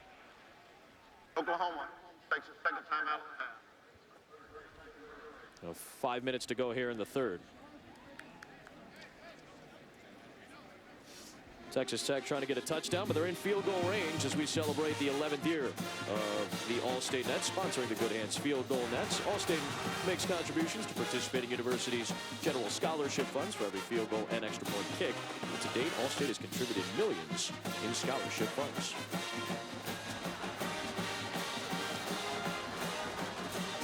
For these two teams, it's the 23rd meeting all time. Oklahoma's won 16 of the 22. In the Big 12 era, 13 of the 19 belong to the Sooners. Kingsbury came in 0-5 on the road against ranked teams. 0-2 in his first 2 meetings with Oklahoma against Bob Stoops. Remember the last time Texas Tech was down here was 3rd and 6, I believe, and they ran it right into the mouth of the defense. So you would think they would be a little more creative after having to settle for a field goal the last trip into the red zone. Texas Tech too explosive of an offense to ever think they're out of a game, but they need touchdowns. Taking the screen, Mahomes wanted to get Davis. Now he dumps it back out for Grant, and Grant lunging for the pylon. He's in. Touchdown, Texas Tech. They needed a touchdown. It's ruled as a touchdown, and Grant, who's been quiet for most of the day, punches it in. This was a really good job at a secondary route. They were trying to show screen, as you see Grant lunging into the end zone and gets that ball across. Just penetrate the front part of the end zone line, or actually go back one more time because his right foot was out. This play, might have been out. I think this play is going to come up about a yard short. I think 1.5 yards is where his right foot. Watch it right here. Be prepared to stop it right there. Yeah, I think that foot is out. The ball's going to be out on about the half-yard line, but it was a good adjustment by both Grant and Mahomes, because what they were trying to do is show the screen, and then typically the guy that blocks for the screen leaked into the corner of the end zone, well defended down the field, but then you dump it to a guy like Grant who can get something done with it. I think Davis was the guy who had leaked towards the middle of the end zone. I think you're and that's right. Who Mahomes seemingly was looking at when that was covered. Back out to Grant, which is basically the 3rd read at that point. And Grant did a nice job of getting close to the end zone, if not in. Yeah, our camera people just made it really easy for the referee right there to call this one the half-yard line. And Gary Brown's our replay official. Mike DeFee is on the headset right now. Watch where the ball is when the right foot goes out, right there about the half-yard line. Yep, I think we're good about right there. And nicely Foot's done. down. Good job, guys. Our fantastic production crew led by Brian Boyle, Bob Frateroli, and a slew of men and women who've been outstanding for us for the first 7 weeks of the season. And ruling on the field is a touchdown. Seemingly there is enough evidence with the right foot going out of bounds to overturn the call. It will still be 1st and goal coming up here for Texas Tech, if indeed they overturn the initial ruling. And as we said, Texas Tech just too explosive. After further review, the runner's right foot hit the sideline. The ball short of the goal. It'll be 1st and goal at the 1-yard line on the right half. Please set the game clock to 4:59. Well, I beg your pardon, but it should be at the half-yard line. Yeah, I thought a good look at it. Well, the ball was. I'm surprised they kind of pushed it back, but here you go. Tech needs a touchdown now. They've got 4 chances, and trust me, this seems like 4-down territory. They got 4 chances to punch this one in. Extra offensive lineman to the right side. That's Castaneda. It'll be Mahomes on the sneak. Looked like he may have broken the plane, but it's going to be up to the line judge, who raises his arms, and it's a touchdown for Texas Tech, officially here. That's now 7 rushing touchdowns on the year for Patrick Mahomes. And a really good push. You talked about it. They had the extra offensive lineman in Castaneda. And if you can stop the initial penetration, it's typically low man wins up front in those short yardage situations and goal line situations, and that was Texas Tech right there. I think the low man was Castor, the center. So big 75 getting low there for Tech. And they're right back within 2 scores.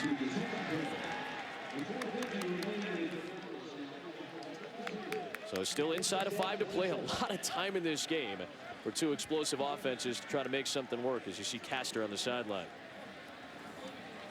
Couple more games on ESPN. These are some marquee matchups. The only matchup of ranked FBS teams, A&M and Ole Miss. Kevin Sumlin going on the road. And then Washington will get set to take on number 10 Stanford. Kevin Hogan has been so efficient. Christian McCaffrey has been killing it. Had that monster game last week on a Thursday night, putting up 4 touchdowns. You'll see that doubleheader starting at 7 o'clock Eastern tonight. And of course, Kevin Sumlin, who was the head coach at A&M when Cliff Kingsbury was the offensive coordinator there. And that big year with Johnny Manziel. Sumlin has 5 wins on the road against AP-ranked teams since 2012. That's tied for the most. I don't think a lot of people would realize that. And that's a prove-it game, I think, between A&M and Ole Miss. It feels like an elimination game, doesn't it? Oh, I think it's definitely that, but I think it's a prove-it. Who are you right now? If you want to be a big boy in the SEC, then You need to have a big boy response in that game tonight. You know, you and I had a conversation, and there's a long way to go, but the guys on game day had a great conversation about what if the SEC and the Pac-12 both get left out at the end of the year? If Notre Dame has a big run to close out the year, if the Big 12 representative is already in, if Ohio State and Florida State both go unbeaten, what do you do? This is a penalty marker throw, and that ball was out of bounds before it reached the end zone. I think that's the kind of chaos I'm looking for. You like I the don't chaos. want any You love chaos. conference in particular being left out, but I want chaos. Free kick out of bounds by the kicking. Ball will be placed at the 35-yard line. First and 10. Well, Clayton Hatfield with the procedure penalty and decent field position coming up here. You want to talk offensive line? Let's get inside the trenches here. How about a couple of impact players? Our left tackle and Orlando Brown, and Samia, the other tackle, the other bookend, and you get two running backs behind them that are physical, they're decisive, they have good vision, they've had good patience at times, and the run game is what Bob Stoops wanted to see today, and he's seen it in spades. There is Brown, the redshirt freshman left tackle. This is Mixon trying to run up the middle, and Texas Tech with a stop. A loss of 1 on the play. It'll be second down and 11 coming up here. But again, this is Jonathan Alvarez. You have Brown, a redshirt freshman, Samia, a true freshman, and Oklahoma, maybe not their calling card, as Olivia talked about with Bob Stoops earlier, but 329 on the ground, a season high. Tech just got a stop, though, against the run, and now it looks like a passing formation for Baker Mayfield and Oklahoma. Tech needs some stops. Mayfield to pass. Taking the one-on-one shot. Down the sideline, and it's incomplete. Big play by Nigel Bethel against Neal. Boy, Bethel has hit the deck twice, seemingly with some injuries, perhaps a cramp or two, but he comes up big on that play to force 3rd and long. And this was a late throw, but a tremendous throw by Mayfield. But watch Bethel right at the very end. He plays the football in the hand. Don't panic if you're in the trail position as Bethel was on Neal. Play the ball when it enters the neighborhood, and Nigel Bethel did a tremendous job on that play. Don't panic as a young defensive back. Just play the ball when it gets into your zip code. Cal, this feels like a big 3rd down right now, especially for Texas Tech to try to get off the field.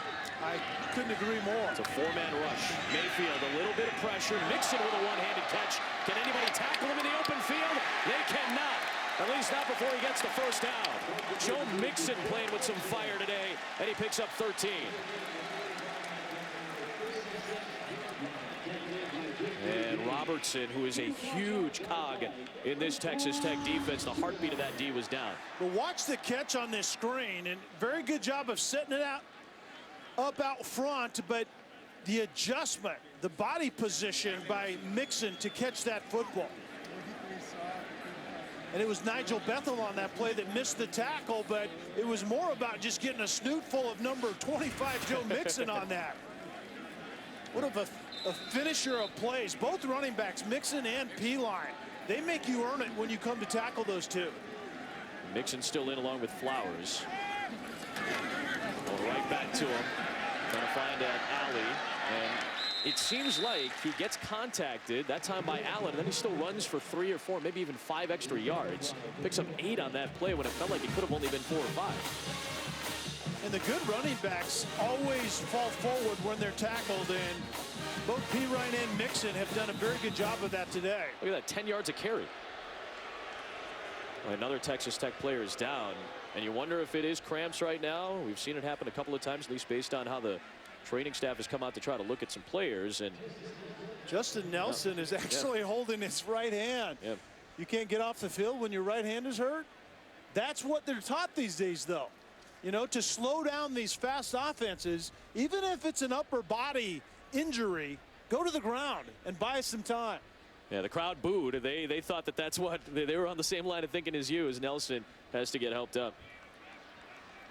Well, we told you we have Stanford, Washington tonight out west. As soon as that's done, Sports Center at night to wrap up what's been a big day in college football. Will continue to be a huge night tonight, but when Washington Stanford is done, we'll slide over to Sports Center at night. Also streaming live on Watch ESPN. We have our World Series matchup as well. It'll be Mets and Royals starting up early in the week next week. Pirine is back into the game, along with Mixon on 2nd down and 2. This is the 58th snap for Oklahoma. It's the 40th run play, and it's another big play for Mixon, who makes Gaines miss in the open field and then gets taken down inside the 30-yard line by Tevin Madison.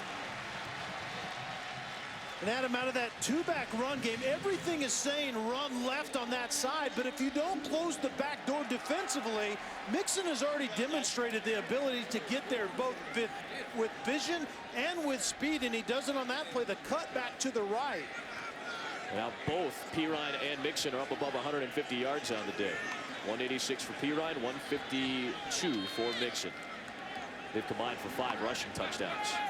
Mayfield has 1 passing touchdown to Andrews today.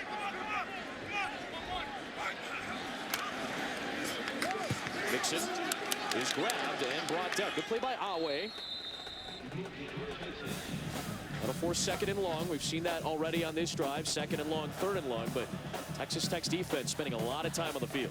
And even though it's 2nd and long, you don't want to abandon the run game. And sometimes offenses will adjust before the defenses force you to do that. You can manage this down in distance by running a successful run again right here. Texas Tech defensive coordinator David Gibbs in his first season. 7th defensive coordinator the last 7 years for Texas Tech. They do spread it out on 2nd and long. Late blitz for Texas Tech. There's one-on-one coverage downfield. It was Mixon on the wheel route against Gaines. And the flag is thrown. J.J. Gaines, who leads the Big 12 with 4 picks, may get flagged here. Pass interference. Defense number 3. 15-yard penalty from the previous spot. Automatic. First down. And getting them into long situations, but again, fresh set of downs for Oklahoma's offense. And what a luxury to have when you can put Mixon in the slot, number 25, matched up on J.J. Gaines, and then you can have this result at the end. And that's another staple of the Mike Leach air raid offense, right, is getting guys on wheel routes from the slot position to get matchups like that. 5th accepted penalty against Texas Tech. Just 2 against Oklahoma so far today. Here is Pirine. And Awe is there to spin him down at the 16.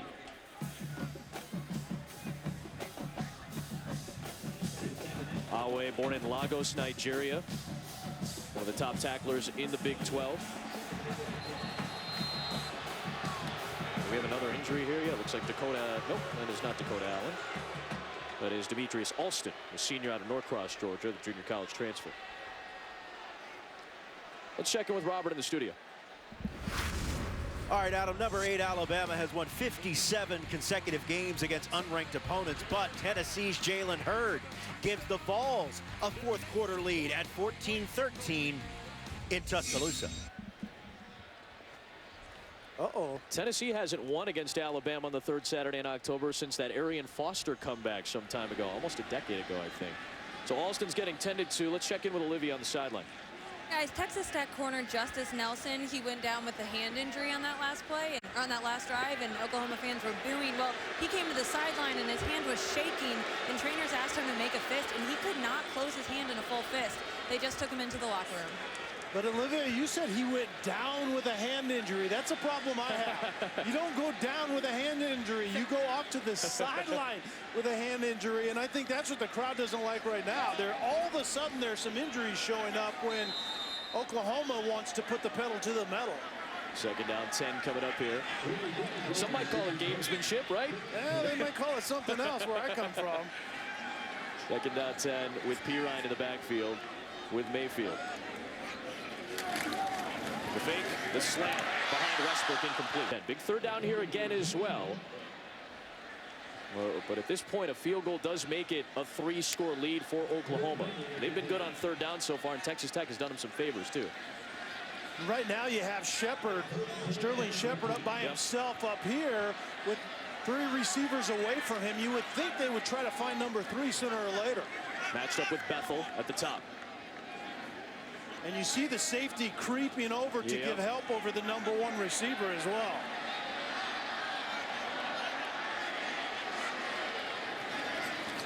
Mayfield to the middle. It's caught. It's a touchdown for Deron Neal.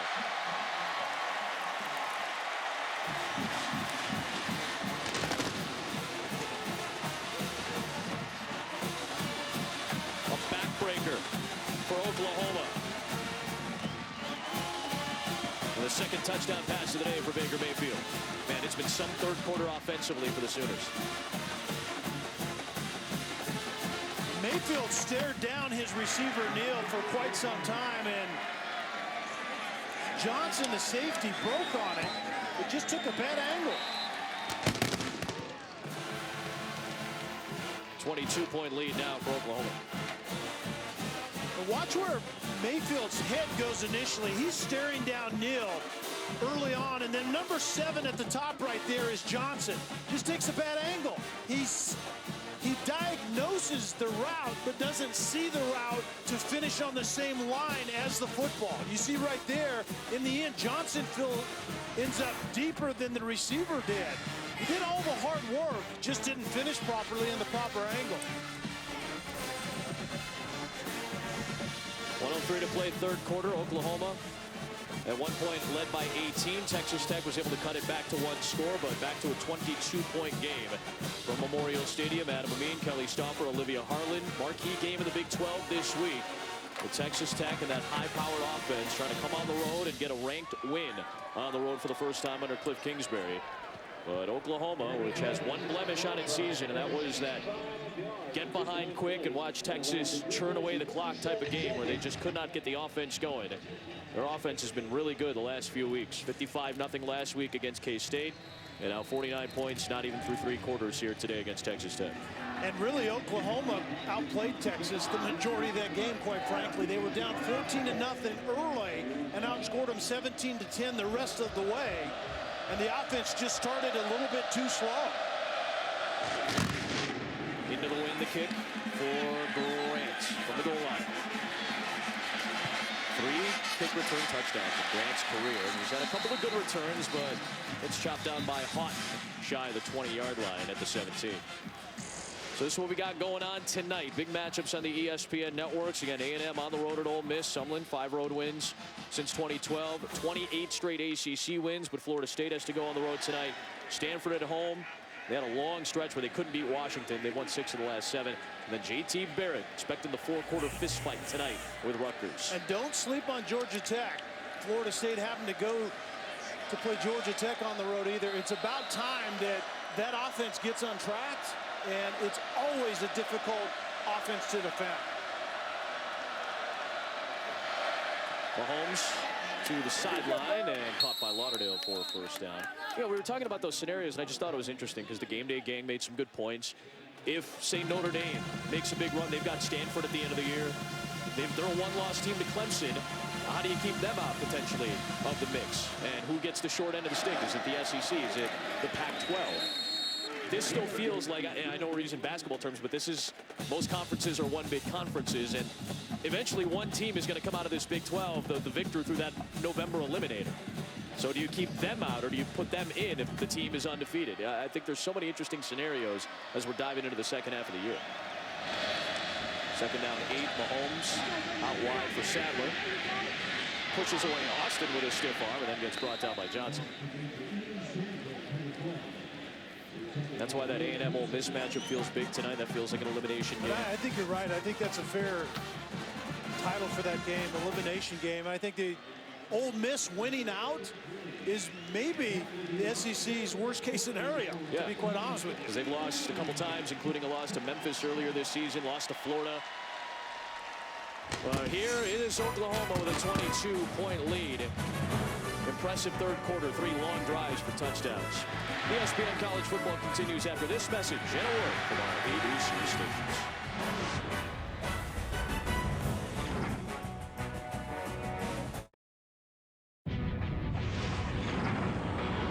ESPN, home of the college football playoff.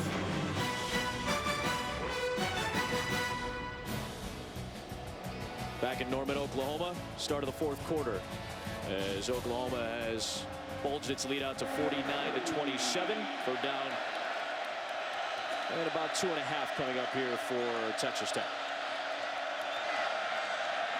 Trying to convert here, and Washington fighting for the yardage, getting past Stryker, and still on his feet. Excellent run by Washington out towards midfield. Keeps this drive alive for Texas Tech. Adam, in that third quarter, Oklahoma had 3 possessions, touchdown drives of 75, 75, and 65. Wow. Mahomes off the fake. Again, good coverage downfield for Oklahoma with a penalty flag thrown. Davis gets the outlet, and he's brought down by Shannon. Check the marker. Holding. Defense number 27. 10-yard penalty from the previous spot. Automatic. First down. Austin called for that defensive holding penalty. Remember, Austin has a pick in this game. Zach Sanchez was injured on the first play of the game. That's a tough loss for Oklahoma if that extends beyond today as they go forward for that defense.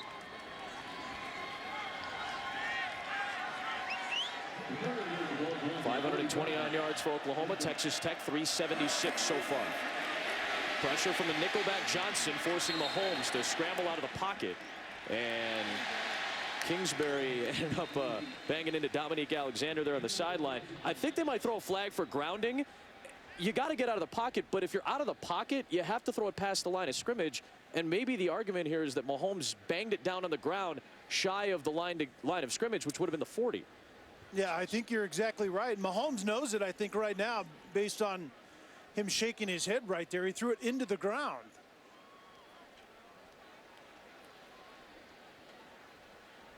Quarterback was outside the pocket, grounded the ball. There was an eligible receiver. After the play, personal foul, late hit out of bounds. Offense number 51. The 15-yard penalty from the previous spot. It'll be second down. So the ball did not cross the line of scrimmage like we talked about, but there was an eligible receiver in the field, or in the vicinity right there. But Tony Morales. Sadler, yeah. Oh, that's the play. Yeah. Morales shoved Alexander into Kingsbury, and that was the personal foul called. Sadler was in the area as a receiver.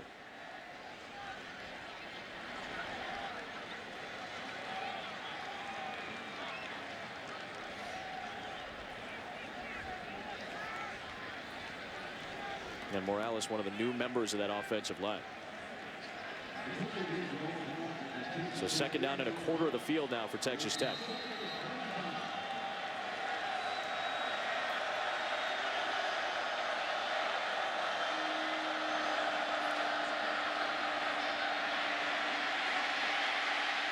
Under pressure by Walker. Just a 3-man rush that time for Oklahoma, and that's getting to Mahomes. And it's going to be third down and a mile. And Walker, from his defensive tackle position, did a nice job of just continuing to work. So many times at that tackle position, it doesn't happen early, especially rushing the quarterback, but you have to continue to work, and in the end, it gets Mahomes out of bounds.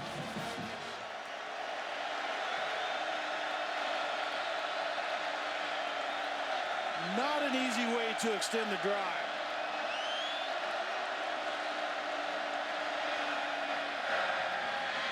Went screen here, trying to give Grant an opportunity to get a lot of yardage, but he'll be hit shy of the 40. Taken down by Shannon. Feels like 4-down territory at this point. Texas Tech wants to stay in this game. Yeah, I agree. I think they'll go for it right here. Why not?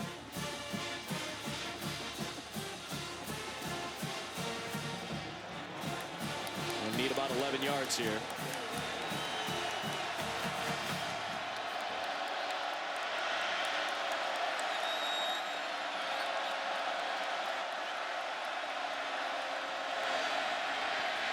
Pressure coming, Stryker grabbed him by the waist, and down goes Mahomes as Diamond got him from up top.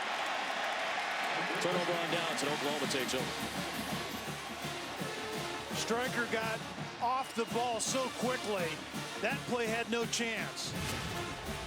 The linchpin of the defense, Stryker off the edge, gets a good jump. This play was dead on arrival. O-V-E, I love it, yeah, I love it when you get that beat. Boots on, stomp your feet.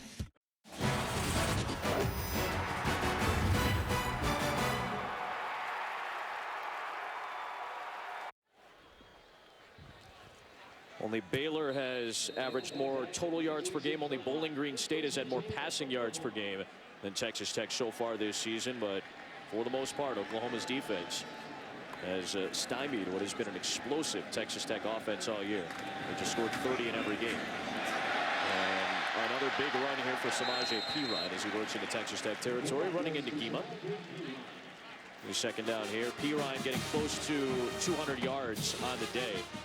Ran for 213 last year against Texas Tech with 3 touchdowns. And we got the sense that Oklahoma certainly was going to want to highlight their what they thought was a good advantage up front, and we've seen that. 2 really good running backs and an offensive line that has gotten in sync with them today.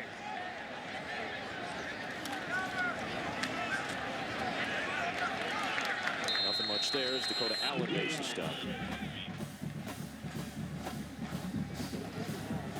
Having to get up on the bottom of that pile. Flowers a little bit slow to get up after that play as well.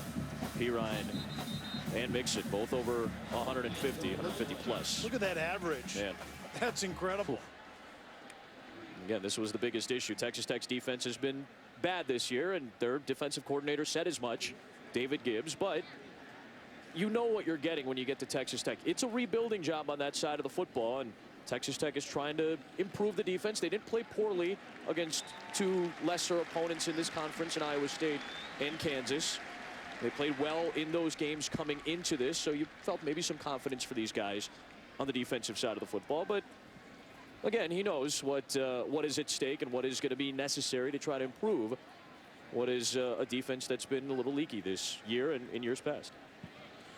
Yeah, and David Gibbs certainly knows what he wants to get done, and it's going to center on taking the football away and defending the red zone, but there are also some recruiting that needs to go on. Sure. 3rd down and 5 here for Oklahoma. Texas Tech had a top 40 recruiting class this year. They're 35th in terms of recruiting this year. A bunch of Big 12 teams are in the top 40, so recruiting is getting good. Over the top of the defense, it is Westbrook beating Madison on a nice floating pass by Mayfield to convert on 3rd down. 27 yards there. A lot of times from the slot position, the inside receiver releases on the fade outside, and it just creates separation. Madison could not stay up with the receiver, Westbrook, that time, and that's where I think Texas Tech needs to take a step forward in recruiting those guys on the back end. Oklahoma, as an example, they can get pressure, keep one high, and cover man-to-man. Texas Tech isn't quite there yet. Perine. Couple yards there.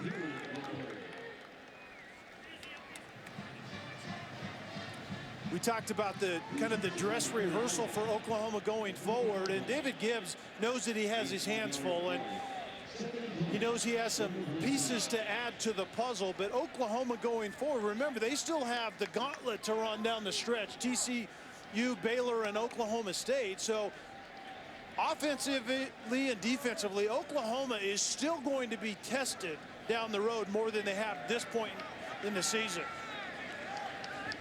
Texas Tech has some games to try to grow a little bit as well. Perine threw a crushing block on the outside. Mixon taking it back and cutting it back towards the inside of the 14-yard line. Again, Texas Tech trying to get bowl eligible after they had a rough season last year and missed out on a bowl. Meanwhile, Oklahoma, look at the gauntlet. You were talking about it. Starting November 14th, Baylor on the road, TCU at home, and then at Oklahoma State, which is suddenly looking like a big, big game. Yeah, and the interesting thing is this conference really down the stretch runs through Oklahoma State. Oklahoma, That's right, Baylor, and Stillwater. TCU all have to go to Stillwater. That's an excellent point. It is going to be interesting in this conference. Now, Stillwater is going to become the center of the college football universe for the last 3 weeks of the season. There is Perine. He gets chopped down after picking up the 1st down by Micah Howard. Again, for those of you who just joined us today, some terrible news in Stillwater. Our hearts and prayers go out to everybody. And they were very classy about it here in Norman. They spent some time, a moment of silence before the game today after there was an accident at the homecoming parade in Stillwater.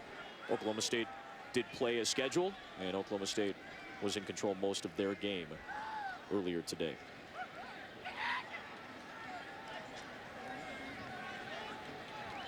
.199 yards for Samaje Perine. Mayfield churning as much of the clock as possible. Mayfield keeping it, and he gets brought down by Pete Robertson. Good to see him back on the field for Texas Tech.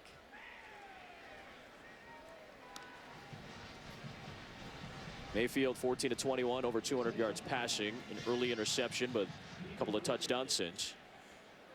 And that interception was really about the only really poor decision I saw of the young man. And we talked about that, needing to kind of manage his emotions because of the history that he's had with Texas Tech. And I think he's been very successful at doing just that today.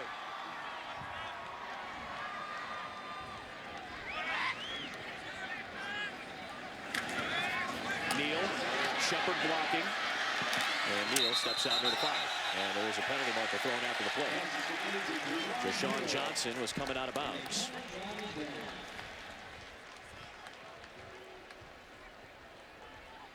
After the play, personal foul, they get out of bounds. Defense 7.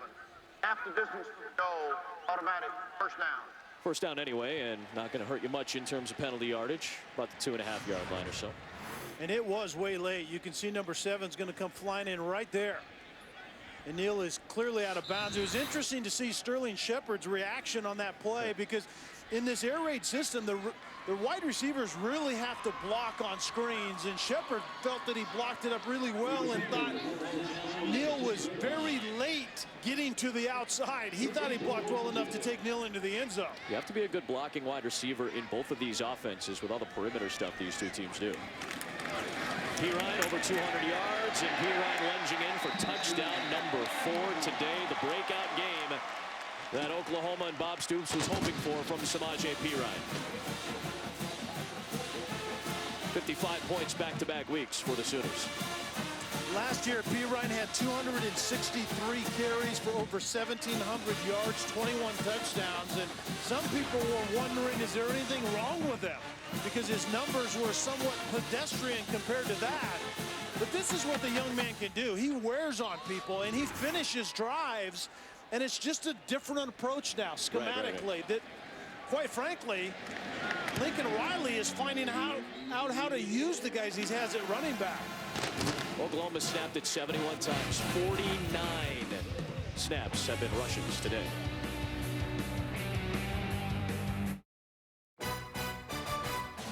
ESPN College Football is presented by 5-Hour Energy and in part by Pacific Life. For life insurance, annuities, and investments, choose Pacific Life, the power to help you succeed.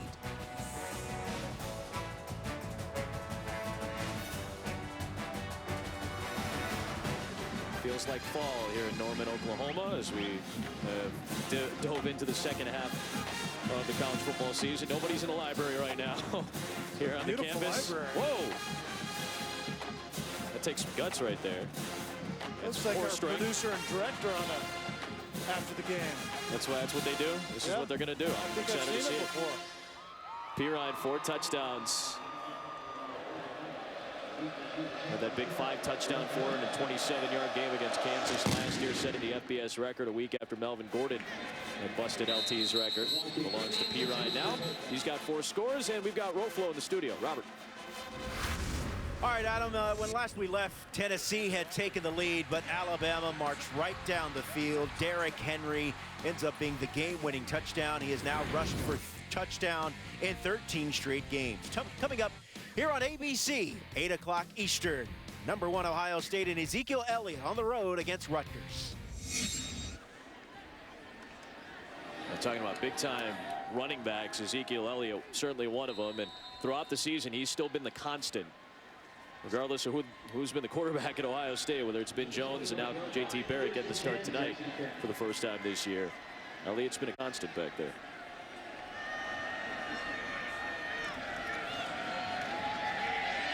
Mahomes under pressure. Down he goes.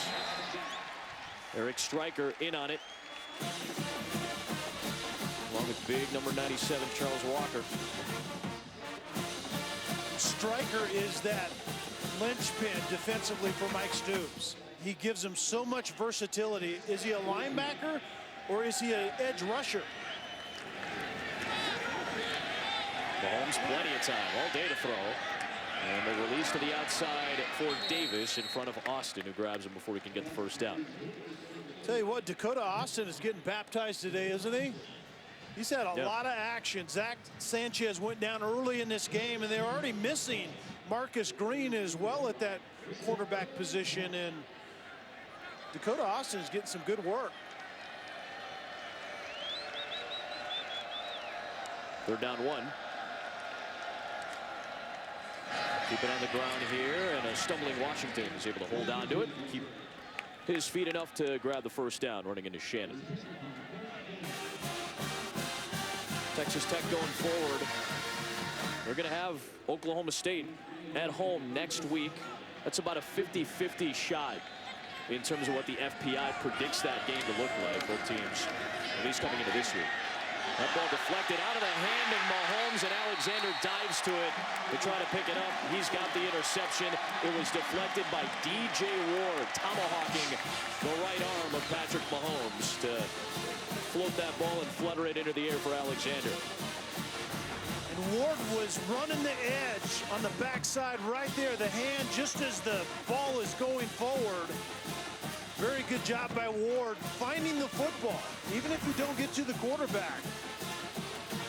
The 4th interception grabbed by the Oklahoma defense today. All Sooners, 7 to play here in Norman. 4 picks today for the Oklahoma defense. The latest from Dominique Alexander, Adam Amin, Kelly Stauffer, Olivia Harlan from Norman, Oklahoma. And it looks like Baker Mayfield's day is done. Cliff Kingsbury's former quarterback with a 211-yard passing performance, and it is Trevor Knight into the ball game, giving to Alex Ross with his 8th carry of the season for the redshirt junior. Trevor Knight appearing in a game for the 21st time in his career. Started 15 games in his career, over 3,000 yards passing. MVP of the Sugar Bowl after the 2013 season when Oklahoma had that big win against Alabama. Started the first 9 games last year before he got hurt. Didn't play against Texas Tech last season. Returned for that bowl game against Clemson, that brutal loss by Oklahoma to the Tigers. But he got beat out by Mayfield in the preseason for the starting job, but Knight in the game for the final 6 minutes plus. There's Ross again, close to the sticks. Trevor Knight, the MVP of that Sugar Bowl. Alabama got knocked out by Auburn in the de facto SEC title game, or SEC West title game, in that kick 6 game. So a lot of people thought that they were dragging a little bit going into this bowl game. But Trevor Knight, if Alabama was dragging, he took full advantage with 4 touchdowns and 348 through the air.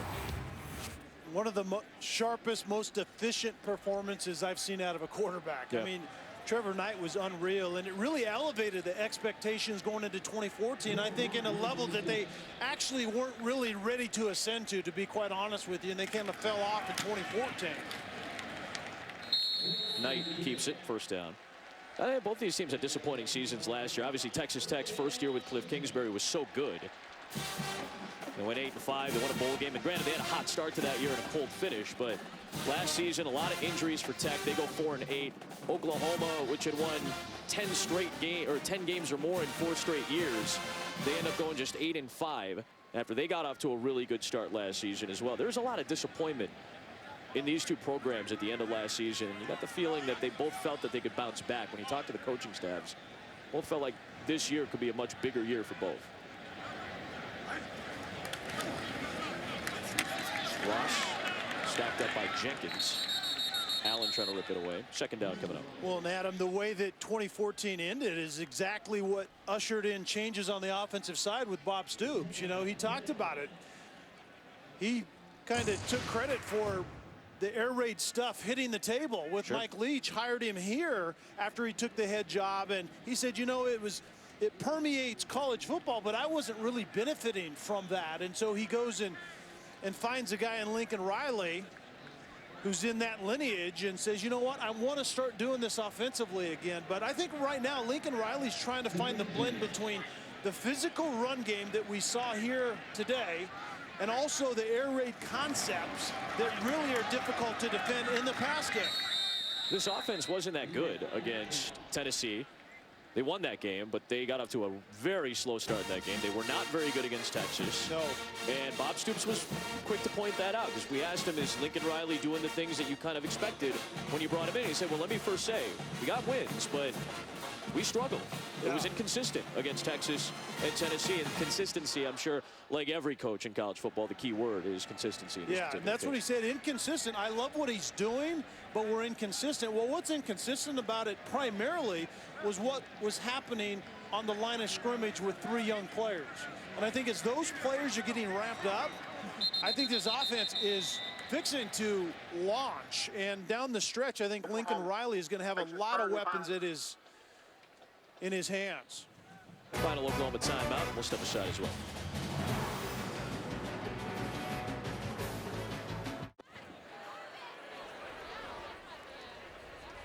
Back in Norman, 3:43 to play here in the fourth. Cliff Kingsbury looks on. His Red Raiders have not scored 30 points just yet. They've scored 30 in every other game. Oklahoma on offense. On 3rd down and 8. And it's Knight keeping it.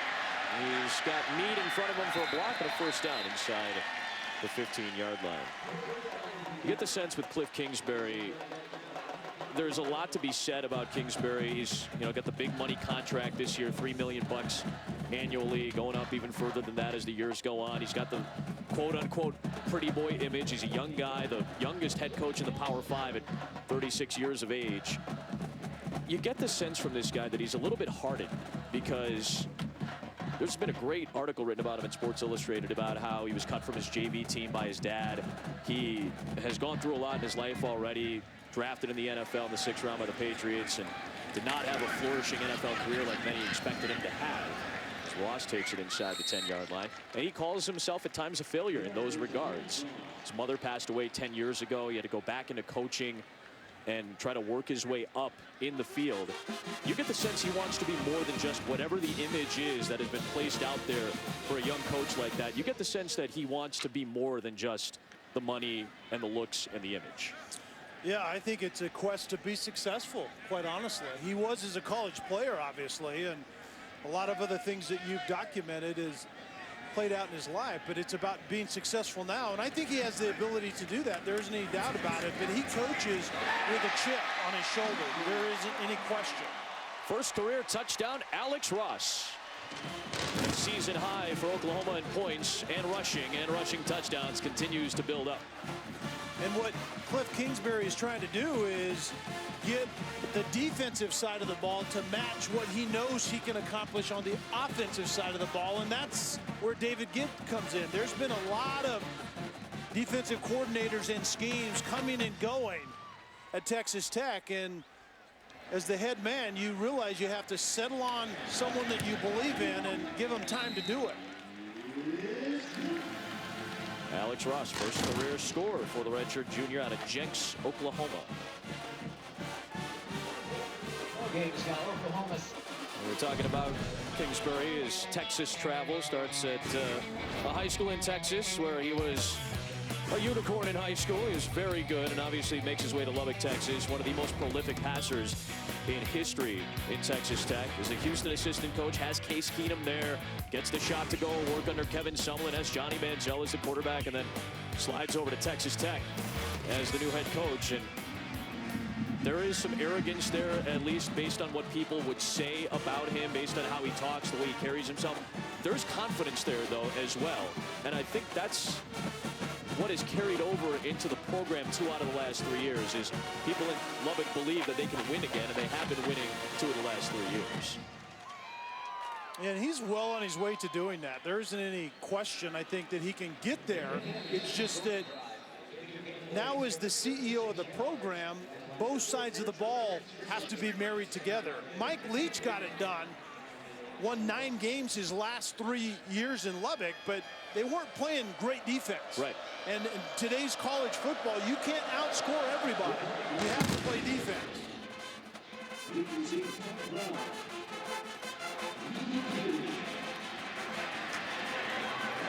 Shy of the 15-yard line, it's Tony Brown, chopped down. Still the big headline today. was Baker Mayfield, the former Texas Tech walk-on quarterback, trying to keep his emotions in check, trying to play strong today. Yeah, his biggest opponent today was himself, making sure that he was locked and loaded, didn't get overly emotional like I believe he did to start the Texas game. He's an Austin kid. And outside of one pretty bad decision with the INT he had, he's actually played really well, and composed is the word I would use for him today. Both starting quarterbacks are done. Davis Webb, who split time with Mayfield a couple of years ago, and split time last year as well as a starter. He is into the game. Stockton on the run. Closing the book on what Baker Mayfield did. First 6 games, solid numbers, but again, a lot of the reason for this is the fact that the rushing attack was so darn good for Oklahoma today. Yeah, that one interception at the bottom really is the only thing that there's a hang-up on. Right. I mean, he was pretty efficient otherwise. And remember, he had the run game to go with it, so he doesn't need those astronomical numbers. Cam Batson on the screen pass, taking it out wide. Inside of 2 to play. And I think that's what Mayfield's going to have to do down the road, is realize that my defense is playing pretty well. We may be able to run the ball very efficiently also. So I need to be a good decision maker and distribute to the people in space that can make plays. That's his calling card going forward. Webb, the junior out of Prosper, Texas, in a game for the 5th time this year. Back to Batson, low pass incomplete. Frustrating day for Patrick Mahomes. Had 3 interceptions all season, or 6 interceptions rather, all season coming in. 4 interceptions today alone. But this is still a guy that, I mean, you see the flashes of what this guy can do and how effective and explosive he can be at the forefront of this offense. Yeah, and like we talked about, a lot of his big plays come off script, which I think Cliff Kingsbury and Eric Morris are still trying to find a way to manage. Make sure those plays are coming within the confines of what we're doing schematically, and they're still managing that. But the interceptions today, he made a couple of bad decisions, but it was also good coverage on probably 2, if not maybe 3 of those interceptions, as Kingsbury pointed out. Right here for Stockton, he's got the first down. Stop the clock at 1:23 to reset the change.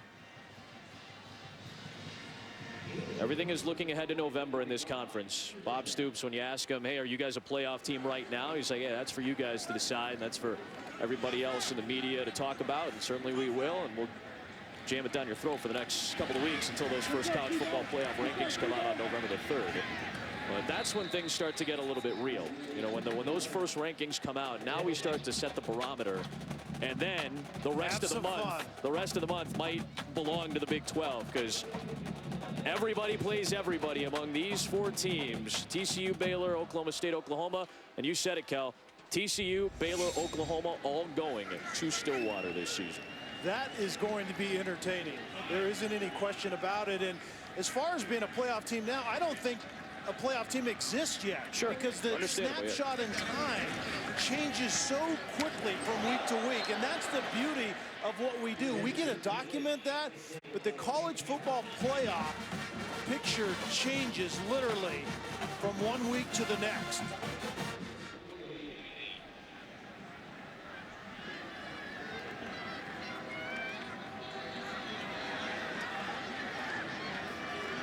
Hey, there's some dance. Stockton, she's got the first down. And Texas Tech will be back in Lubbock next week for Halloween Saturday when Oklahoma State comes to town. Then they got West Virginia on the road, K-State, a bye week, and then they go to Austin, Baker Mayfield's hometown, to play the Texas Longhorns on Thanksgiving. Oklahoma on the road at Kansas next week, then Iowa State, then they get the bye, and that's when they set up for the long push in November. But Oklahoma, with its 6th win of the season, they moved to 3-1 in the Big 12. The season high 63 points. All right.